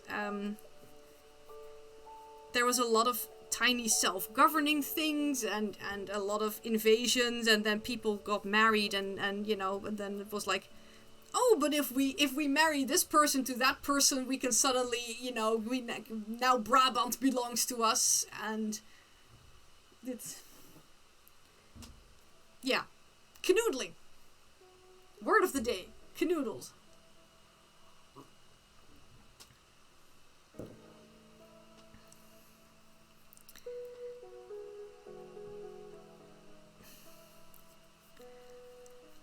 And yeah, I'm currently really interested in the time in the Netherlands. I am a LARPer. I do live action role playing, and I'm currently helping to organize a LARP that is the original plan was to have a great excuse to have like a Jane Austen Regency high tea, you know, in a pretty costume, and just have a tea party.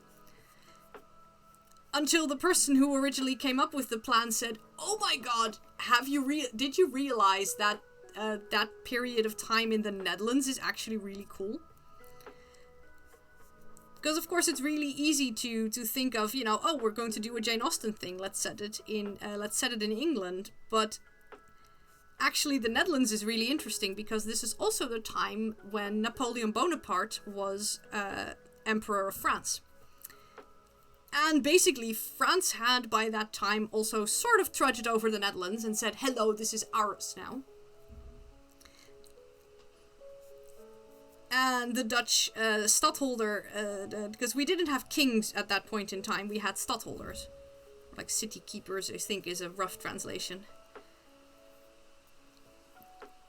And they tried to sort of make it into a Dutch republic, but the Dutch republic had sort of failed in being incredibly interesting to France. So Emperor Napoleon basically grabbed his little brother and said, "Hey, you're King of Holland now, did you know?" And that is the first time the Netherlands was a kingdom, but we were the Kingdom of Holland to make things very uncomplicated. So, and we were like, wait, this happens in exactly the same time that old Jane Austen's works more or less take place. Why? So we were like, well, we still want our shiny Regency LARP. It's the same type of dresses, so who cares? It's the same great excuse for a high tea, but now we're going to... So, next, the first event is going to be in about 2 weeks. I am not panicking at all. But yeah, the idea is more or less that we, we play the inhabitants of a small village, and we are celebrating the fact that the Netherlands now has a king, and that people have officially registered last names. Because that was apparently a thing that was only introduced in the Netherlands in 1806. Like, people had last names before that, but there was never an official registry of anything, so... Yeah, welcome to that time when the Netherlands suddenly started officially registering last names. Yep. Yeah, that was... We were pretty late on the last name bandwagon. As stated, we had them. But there was never... They were never super duper official.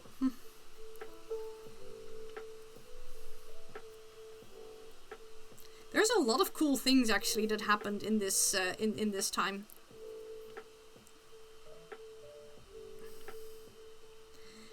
Like, there's also things like our National Museum.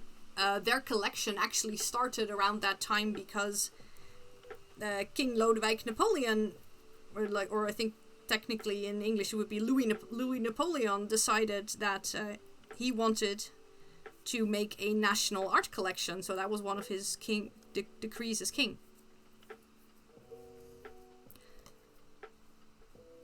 Also, he made a really good impression a couple of years into his reign. There were a couple of very big disasters, and he visited people that were impacted by like the natural disasters, and helped setting up relief funds, which made a lot of people really like him. But on the other hand, one of his reasons for being there is because France needed...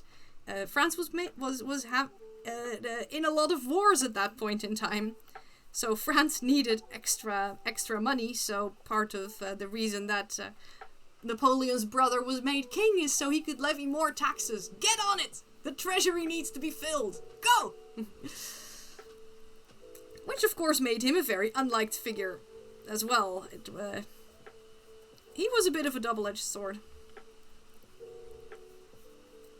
Also, after Napoleon, or King Napoleon leaves, and we kick out the rest of the French, one of the stadtholder comes back and then gets turned into a king. Which is really funny because we had William the First, the Second, the Third, Fourth, Fifth, and Sixth, but William the Sixth is also William the First king. And then we have William 1, 2, and 3. So if you say William the Second, you always need to specify. Are you referring to the king or the stadtholder? Because, why make this simple? And the Dutch were amazing seafarers and shipbuilders. That I believe we were. Also, fun fact, did you guys know that one of the Dutch stadholders has actually been King of England for a while?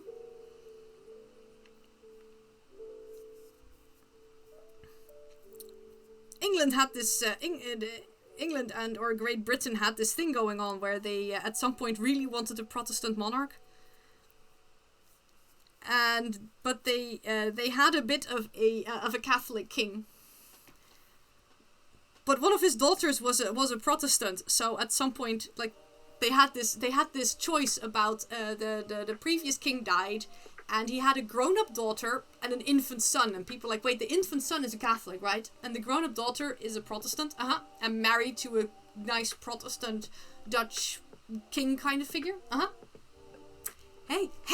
Hey, Mary, wanna take William and invade us? We'll, I'm not liking where this is going, by the way. The official story, this is called the Glorious Revolution. The official story is basically that the UK sort of went, hey, just invade us, and, they were like, oh no, look at this, he came in with his army and now we are defeated. Oh.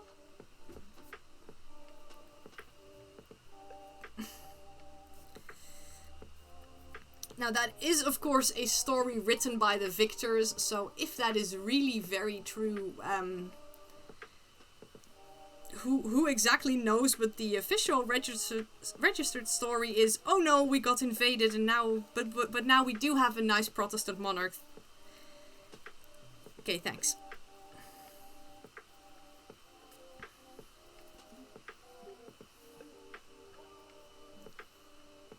History.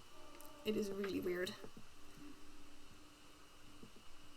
But this was I think this was like around the 1700s, because after that you had Queen Anne, who did not have any heirs, and who then left the throne to some German cousins, or to a German cousin called George, and that's when you get George, and George. After which comes, of course, the Georgian era. Which then leads into the Regency era, because George III was slightly off his rocker. He might have been ill, nobody knows exactly. But that means that George III had been ruling in his father's stead for a long while. And that's where we get back to Jane Austen. History is really full of fun things. History is so weird. I am not 100% sure, by the way, if I'm liking the shape of what I'm making. It seems to be slightly more wonky than I anticipated. Then again, jellyfish are also wonky. Not everything has to be perfect. And if I'm going to make all kinds of wobbly things on there, it's not like you can really see how it's very wonky.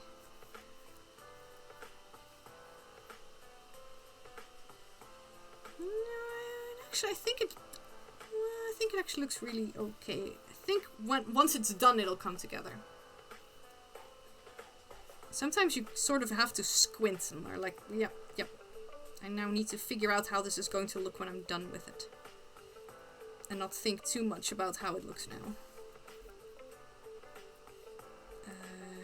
Am I doing this right? Oh, alert. I should not end on a double. I should end on a single. Double. Wait. Oh wait, that's a double. Single, double, single, double. Single, double, single. Wait, what is going wrong? This is a double. That's a single. Double, single, double. Single, double, single, double. Single, double. Single, double. Single. God damn it, this is supposed to work out this way. Why is it not working out? Also, God damn it.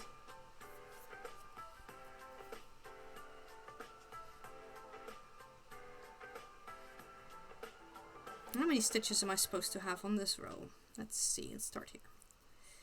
1, 2, 3, 4, 5, 6, 7, 8, 9, 10, 13, 14, 15, 16, 17, 18, 19, 20, 21, 22, 23, 24, 25, 26, 27, 30, 31, 32, 33, 34, 35, 36. Alright, I'm supposed to have 36 stitches. How many do I have? 1, 2, 3, 7, 8, 9, 10, 11, 12, 13, 14, 15, 16, 17, 18, 19, 20, 21, 22, 23, 24, 25, 8, 29, 30, 31, 32, 33, 34, 35. I need one more. Alright, I'm short one stitch. Right, 24. This was 24. 25, 26, 30, 31, 32, 33, 34, 35. We'll just stuff another one in here and call it a day. You just got distracted by Facebook ads. That happens. It's clear the weather is getting warmer with all these companies using fan puns for their ads. Yeah. At least they're trying to make it fun.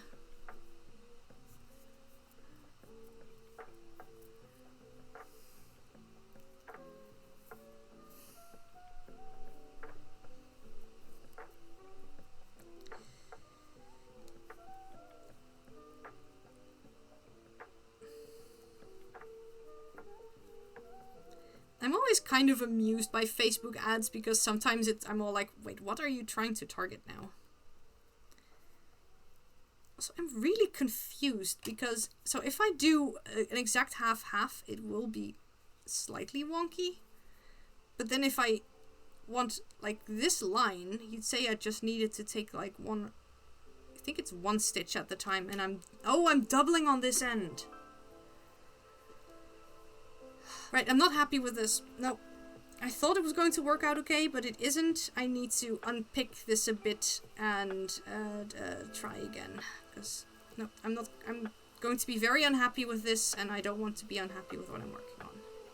I usually don't mind small mistakes, but at some point you can look at something and go, no, I'm going to be able to see this, and then it will make me unhappy. And let's see. So what I need to do is, I think... God, because this is at the start. So it needs to run that way. Unpick that. Oh God, so I'm gonna have to unpick a lot.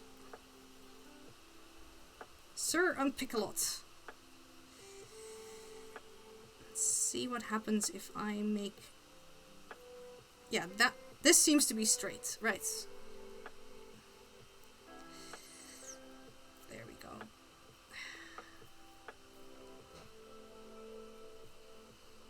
Unpicking is sad, but sometimes necessary.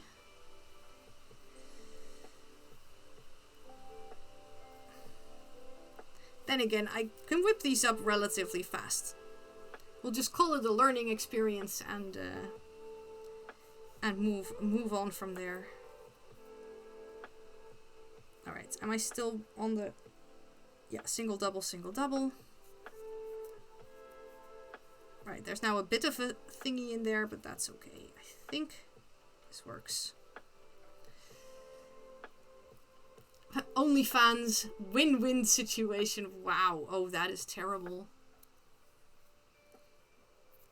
That is quite terrible.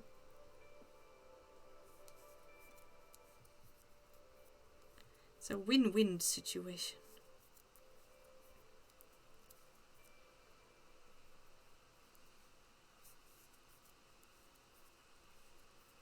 I mean, I'm guessing somebody would indeed, yeah, but I mean, OnlyFans, I guess, already works, but you know, I'm a fan of staying cool.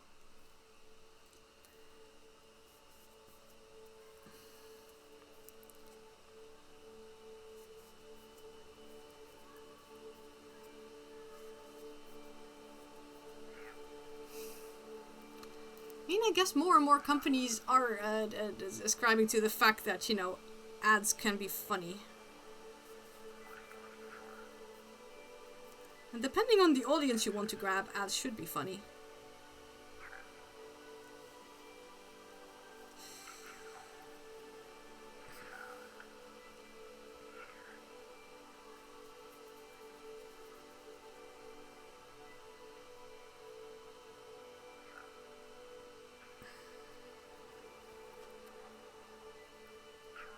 Alright, I'm trying to...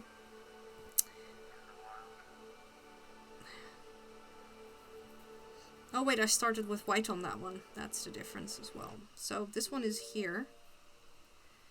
Now, see, my whole idea is not quite working because it's still not a straight line. Maybe I'm just going to do half and just be done with it. I just realized if I make a sort of skirt around here, you're not even going to see that. All right, fully frogging. It was, you know, it was worth a shot. I thought it was going to work, but it really isn't. I can't make it work the way I want it to work, so we're going to go back to the drawing board.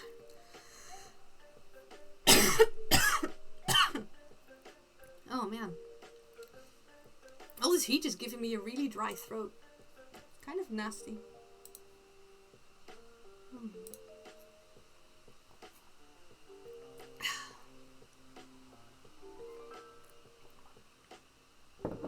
All right.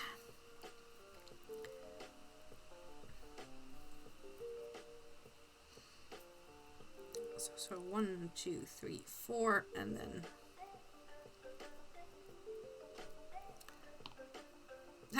I was just ahead of the Streamlabs drink reminder. Experiments never fail; they just turn out differently from. Yeah, hey, I'm just calling it a learning experience. You are never too old to still learn things, and learning things is fun. And hey, not everything always turns out exactly the way you want it to, and that's okay. This is called life. We learn, we grow, we move on. Alright. Let's curse this big group of big boys here and let's see if we can get the special chest.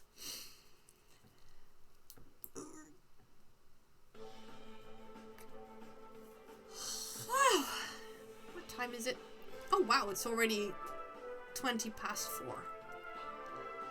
Bum bum bum bum ba da da ba da da da da.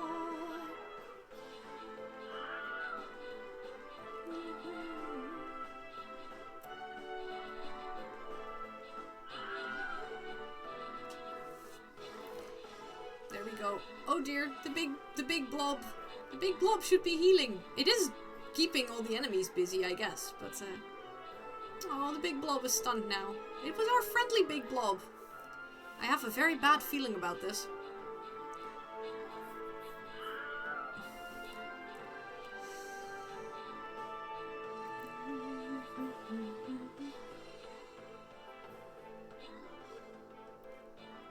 Come on, artillery, shoot things.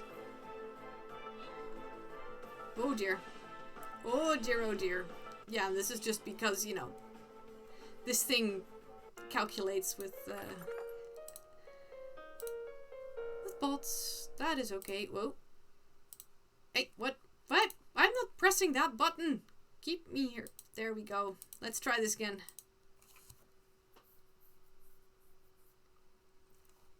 Yes, I know. I want to start the battle. Thank you very much.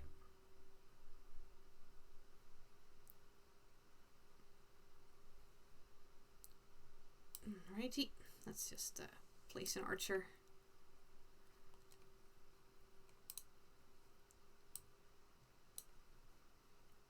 Maybe if we also put a couple of people like in different places to keep them busy, and then let's see how far we can go. I am thinking that I will probably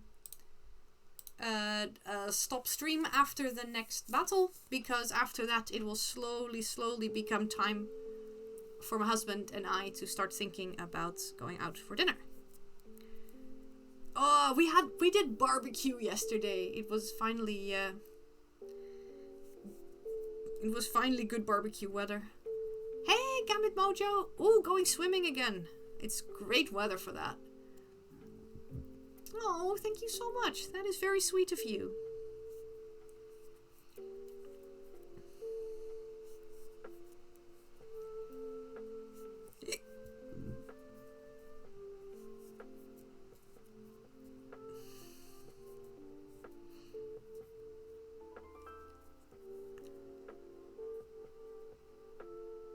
And hello, Napshan. Thank you very much for redeeming that stretch.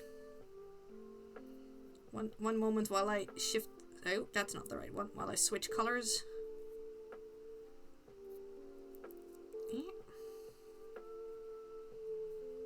And finish this row, and then I will do a stretch. Wait, is that correct? Did I? Yeah, this is fine. This is slightly darker yarn that I worked with last time. So sometimes you're looking at it where is the bit I'm supposed to crochet into? Yoshi's cooking today. Ooh, but he's melting too, so you're gonna have pancakes. Yeah, that sounds like a good plan. Alright. So let's stretch the wrists a little bit today. Because when you're crafting, always make sure that you keep your wrists supple. Stretch the neck a little.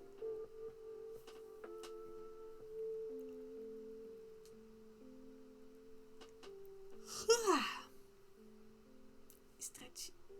Ooh. Oh, I went to the gym earlier today, and I upped the weights a little bit on my shoulders and arms, because these are my weakest areas. I used to have some shoulder injuries, so I'm trying to make them a lot stronger. But yeah, I will need to be careful with those areas.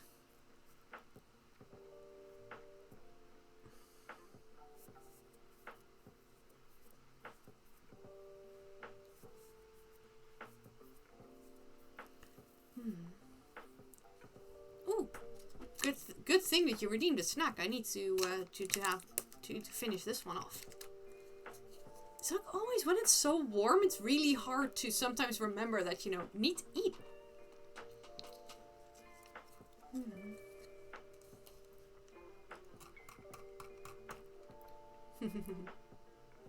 I just noticed 9.5 has placed her the little warrior. That's a really fun skin. It's a little Bob Ross skin, and if you then make it epic, it gets like a rainbow hairdo. Yes, buy all the fruit snacks.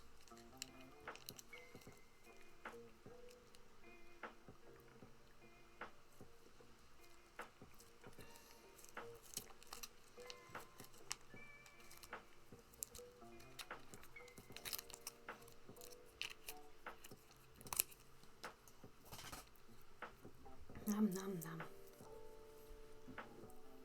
Fruit snacks also contain moisture. It's like great, you have like food and drink in one go. Nom nom nom nom. Haha. Oh boy. How to make Luca eat at school, make it a snack. Hey. If it works, it works. Everything can be a snack.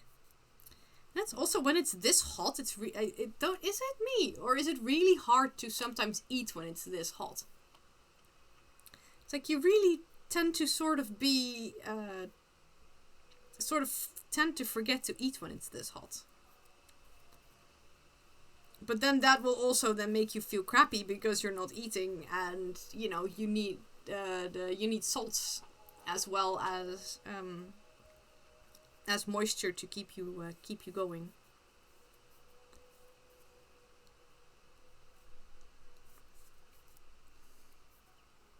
Or you need minerals at least.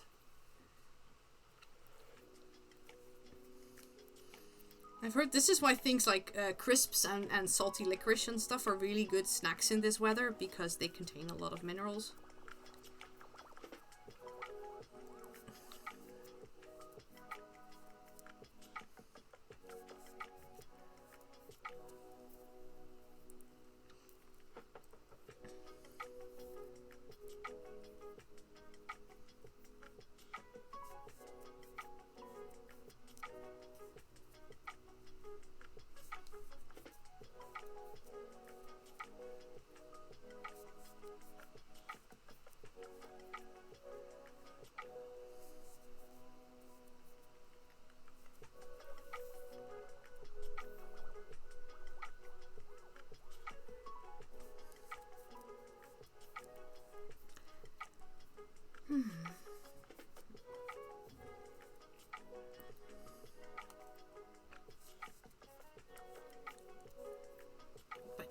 but make it, make it a snack is also a great way to make me eat. Just, make it fun. I used to be really bad at eating. I'm getting better at it now because I've also noticed that,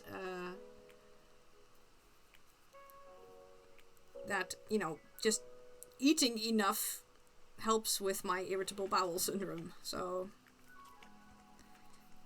it seems to be that one of the things that ticks them off is just not enough food.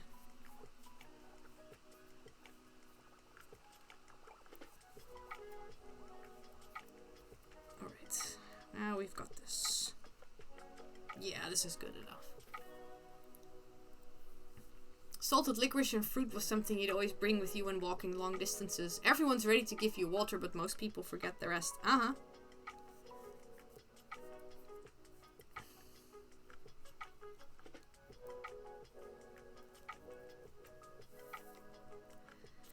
But when you're sweating, you're not only sweating water, you are also sweating out salts. And you need to replenish those. Blue struggles a lot with eating. Anything that works is good. Yep. It's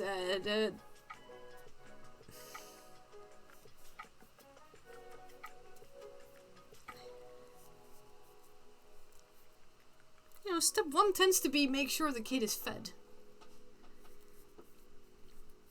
And of course, if problems persist long time, maybe look for help from a professional. But step one is make sure the kid is fed.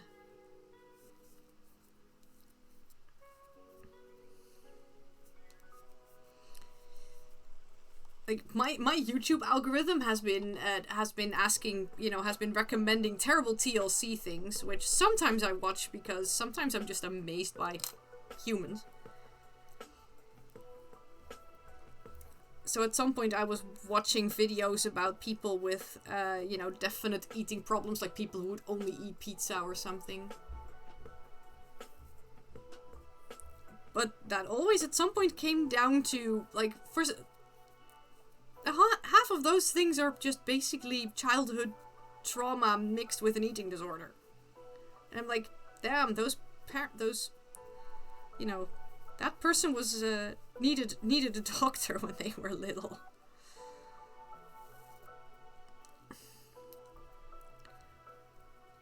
But yeah, making sure your child is well fed is always priority number one.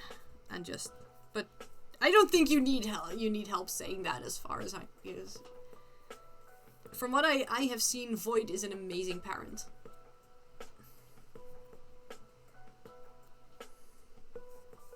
With lots and lots of care and love for the children. You got overheated and dehydrated at some point. Ooh, had to teach the kids how to help you on the spot. No one knows how to give aid when it comes to heat-related issues. I'm not a first aider myself, but as far as I know, if somebody is overheated, it is I mean, step one isn't that just basically try to get some crisps or some salty licorice into them, little bits of fluids, and take them out of the goddamn sun. Put them in a cool place, and just slowly start to that's why you have the rehydration salt packets, but also don't feed or make them drink too much, because I think if you make them do too much, then they'll get queasy and everything will just come back out again. And in case of doubt, just call an ambulance. But that's a bit of this is why we have rehydration salts.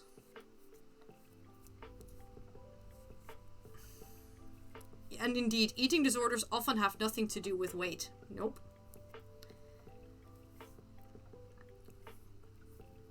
Like, I am not a doctor nor a specialist, but everything everything the TV has shown me when people talk about how if they have eating disorders or certain food things, half of the time there's trauma behind that.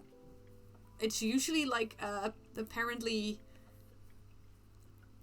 A lot of anorexia and bulimia will come from moments where you did not have a lot of control in your life, and the only thing you could control is how much you ate.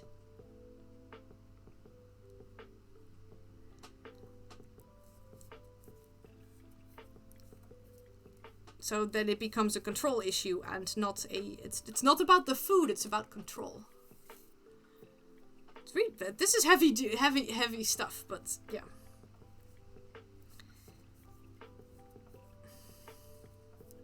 This is also why it is so dumb to then just tell people like, no, just eat more, because that's not how this works, because they are used to having a certain amount of control in their lives, and you can't just tell people to go to go get a burger.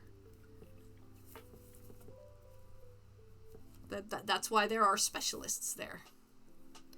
And also, I think sometimes children can just have periods when they are picky about something or not. I mean, they are growing up and discovering how the world works. That seems like a highly confusing time in their lives.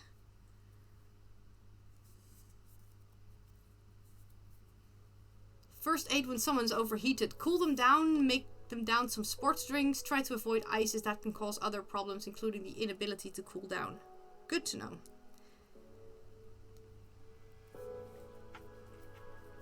I remember when we went to like that the middle of when I went to LARPs that were like smack in the middle of summer.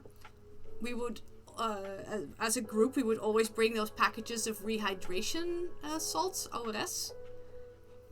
But I think, sports drinks and that have more or less the same in them. Like, the whole idea is get a little bit of fluids in them, get a little bit of, get some fluids and minerals back in them and slowly cool them down, and you need to get them out of the sun. Because I had heat stroke once, and I mostly remember just that being incredibly headachy and also incredibly nauseous. That is where my idea of, don't try to overfeed them anything, because if they're really nauseous, you're already feeling shitty when you're overheated. You really don't need all the extras with that.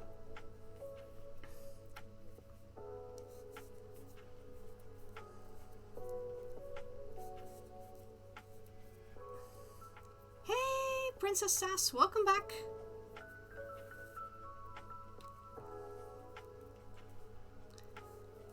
This heat is ridiculous, you feel like you're dying. Yep. Firefighters will have fries and cola ready for them during and after putting out a fire. They need fluids, salts, and carbs. I've heard from someone, I know somebody who at some point worked with children and therefore had to do children first aid. And apparently the ultimate children first aid thing is indeed crisps and cola. Because no matter how bad, on average, if a child has, for example, not eaten enough and and indeed is in need of stuff, what indeed a child needs is fluids, salts, and carbs. Crisps and cola. Because those rehydration drinks and stuff are kind of disgusting, and then children will often not want to eat them. But give a child a glass of cola. They did say like use flat cola, but so shake the cola a bit to get most of the bubbles out. But children will not often refuse a glass of cola, and hey, they get fluids and stuff in there. And children will often not refuse crisps as well. Unless there's a medical reason not to give them something, crisps and cola definitely work really well with many cases. Yeah, exactly.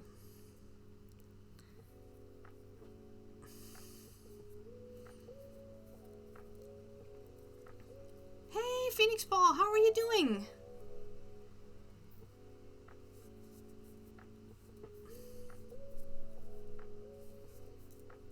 I mean, guessing that you start with a sigh, it is not very.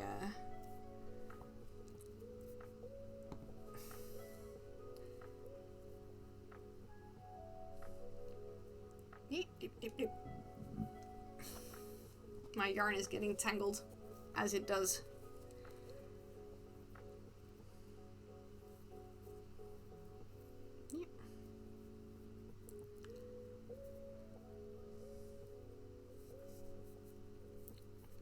But, you know, at least also for me, you know, when it comes to preventing things like a heat stroke. Yeah, crisps always work well. And they bring a nice load of of minerals with them. You feel a little bad about having lied to a friend, but it won't lead to harm anybody. You get a good chance for the rest you need. Oh dear.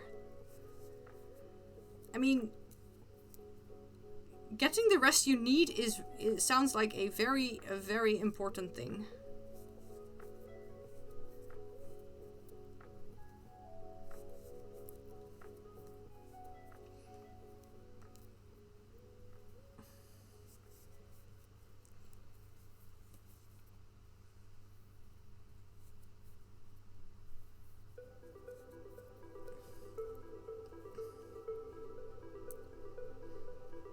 Alright, that should be the end of the purple. We just finished that off in...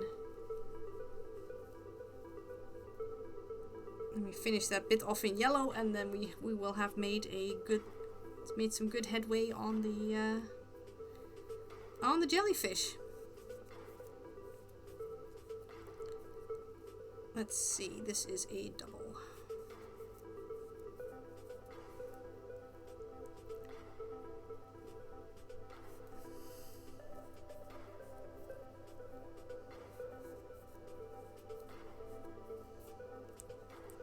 Oh wait, this means I can cut off the purple.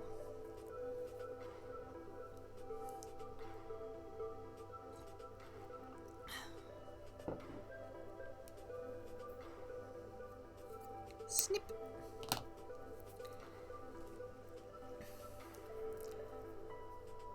Yes, go drink something.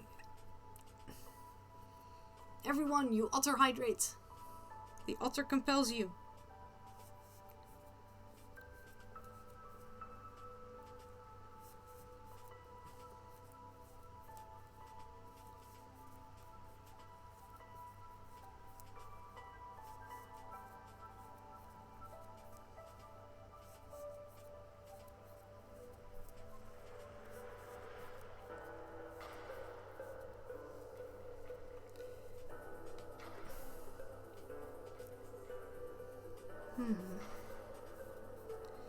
Yeah, I think the heat is getting to everyone a little bit.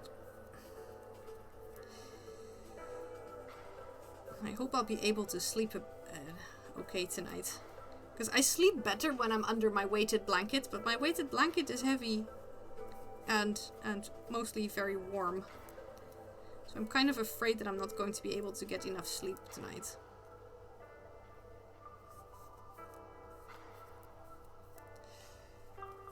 Okay, so a friend of yours have 2 cats. She's now on a 3-week vacation, and since you're the one to look after the cats for these 3 weeks, become apparent to you that your friend doesn't take good care of her long-haired cats. Is she odd? Ooh. Long-haired cats need lots and lots of brushies. And depending on if they have an undercoat, they will need regular trimmings.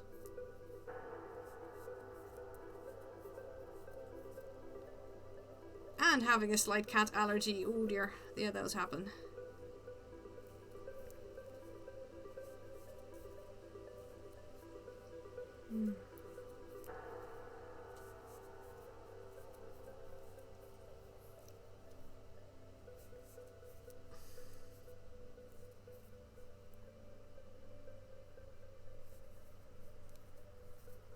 I just realized that if yellow is the color, then why should I... then I really have no reason to undo it and reattach it, but then I should just start in a different corner. Because if I want it like this, all I really need to do is figure out where this stitch starts. And then just work up from there.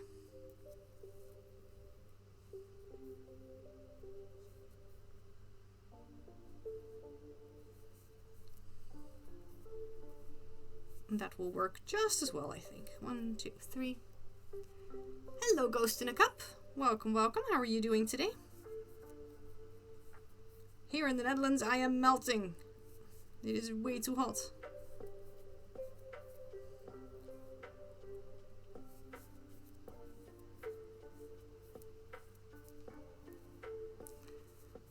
You got a thumb-sized tangle of matted hair. Oh.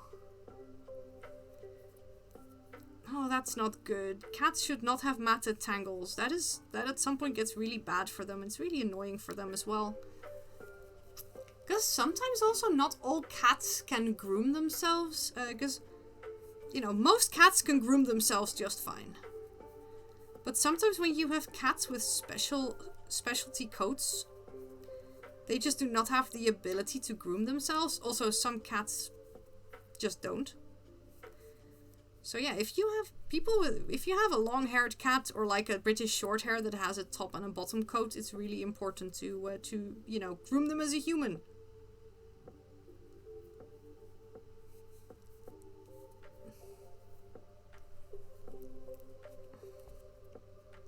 You had 42 degrees Celsius? Oh wow, here it is only 28 and we're already melting.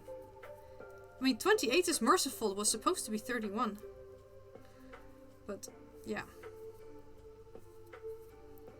Like, I remember my grandfather used to have a cat, and that thing was probably a purebred Persian.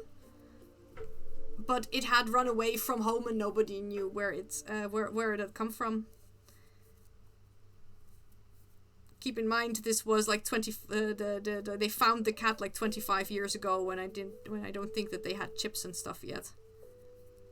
But it was found by the animal ambulance and it was adopted. But that cat was matted. Basically, you looked at that cat and it was matted. It was so every now and then they just bring it to the groomers and the groomers would shave it. Also, when we'd come over to visit, at some point my grandfather was getting really old, so he wasn't able to properly brush the cat. So every time we came over, we would basically grab a brush and go, Snoopy, time for brushies. And Snoopy would be all get all like, oh, because Snoopy loved to be brushed. Like, you'd start working through the tangles of the poor thing and it was just purring because it loved being brushed so much. So as a family, we took turns brushing the cat, and every now and then it would be taken to the groomers for a good shave.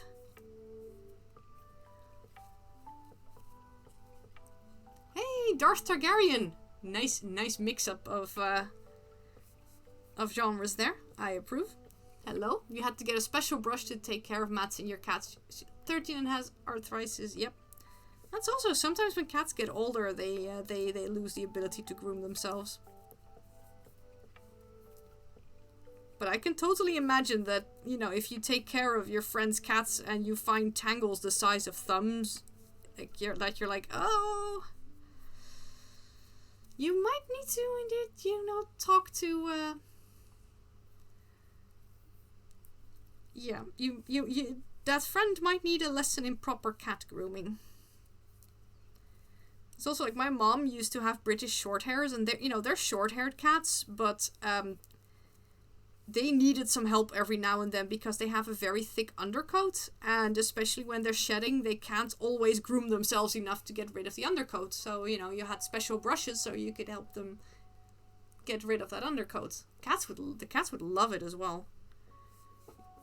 You know, in the end, you'd brush and you'd have like a pile that was basically the size of a whole cat. Like, how did so much hair come from off you, cat, and you still have enough? And there's still an entire cat there. Cats just but yeah, you need to. I think you need to teach a cat that getting brushed is really a whole lot of fun. Yeah, because I can imagine if you're not a socialized cat or a cat that is not used to being brushed, that being brushed can be really creepy and scary. And that they're not quite yet very used to, always feeling better after being brushed.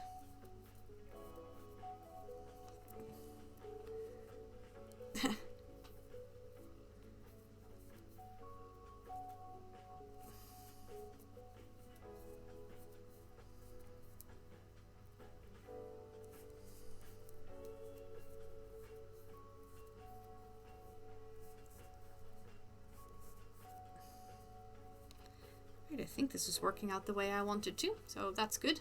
We're making good headway on this.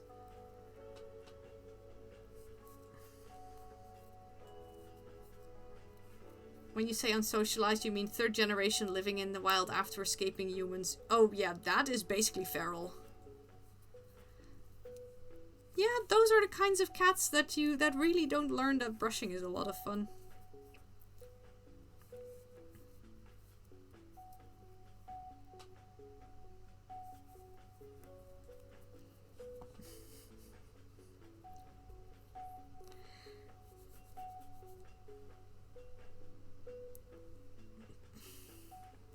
Hey, Racecrafty Cafe. Hello, hello.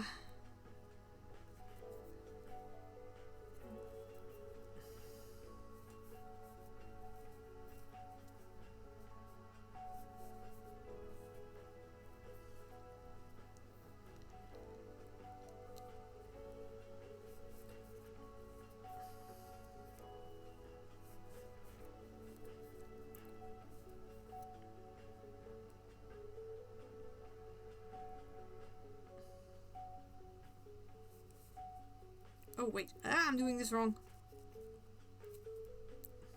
I was thinking like, what am I doing wrong? It's like, oh wait, we have turned it into a square. We don't need to squarify it. We just need to make doubles now. That was what I was doing wrong. Oh man, sometimes it's too warm to think out here. I cannot think in this heat.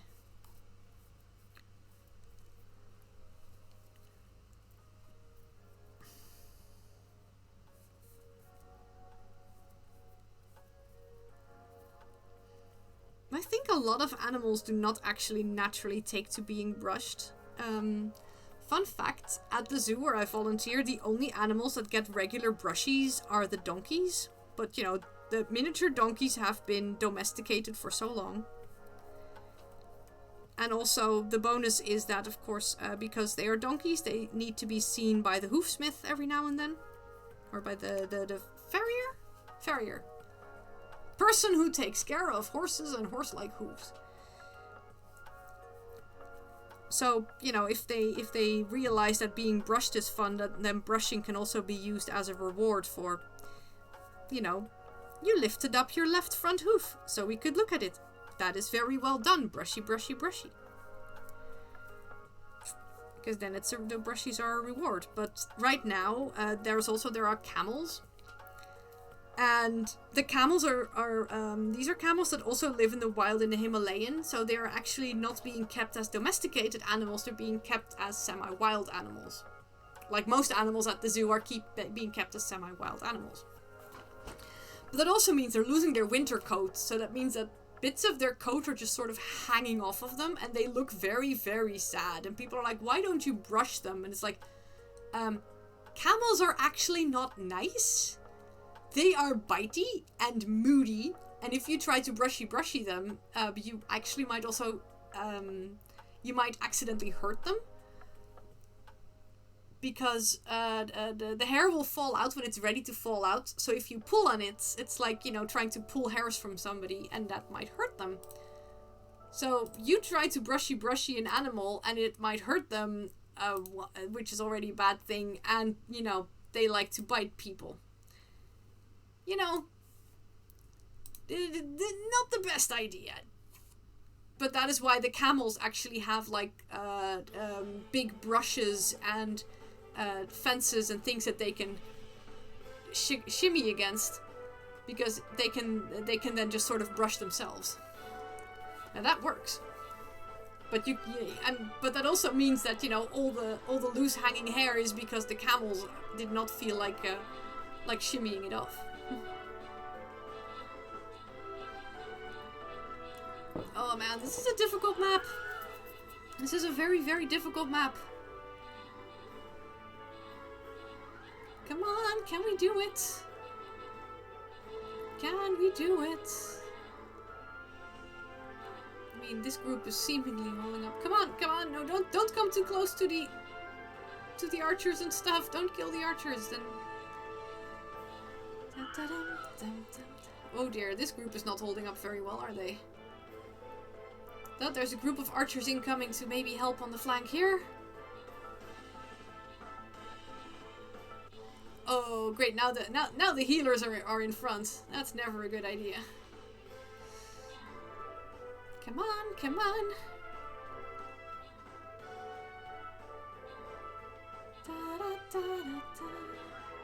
Alright, now it's mostly archers versus archers, so now it's just who shoots the hardest. Although it does seem that my captain unit is basically killing one with every strike. So as long as...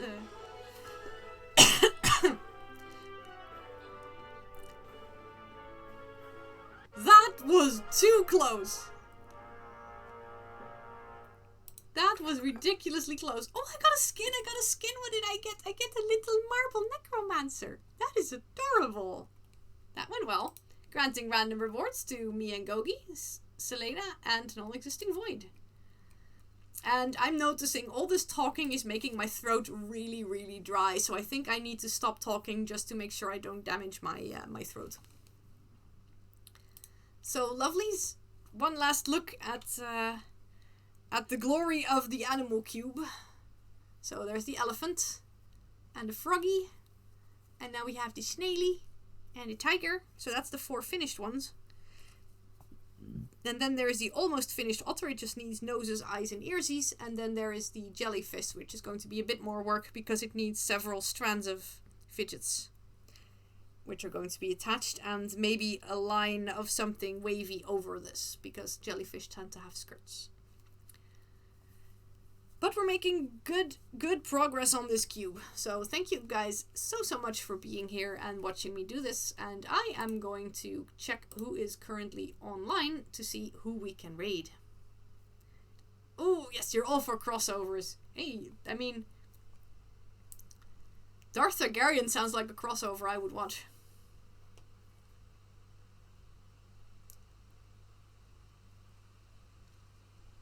Oh man, I got analysis paralysis. So many people to raid. We raided that person recently.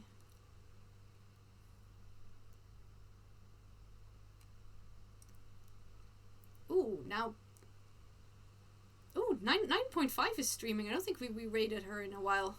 She is streaming under Stream Raiders, but she is doing crochet. So let's go say hi to 9.5. That sounds like a good plan.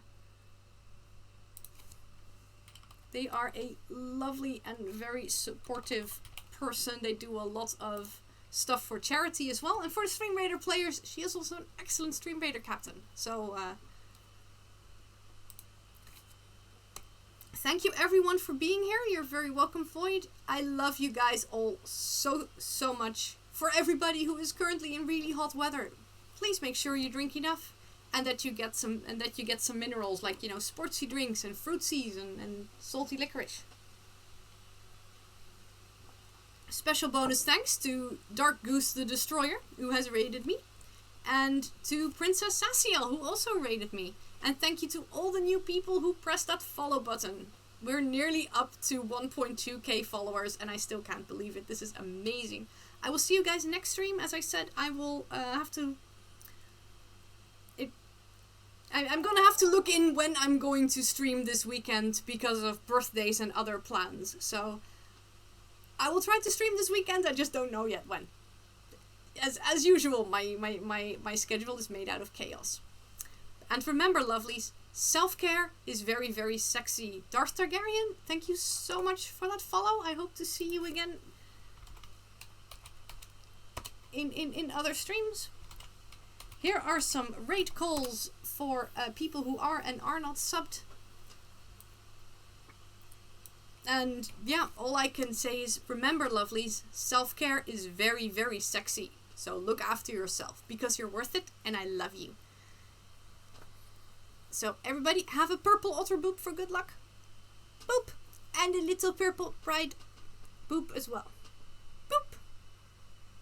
The pride turtle says that it is very proud of you. And, you know, this face would not lie to you. Because you are wonderful and you are awesome. And as I said, I love you, and I will see you guys next time. Mwah! Bye!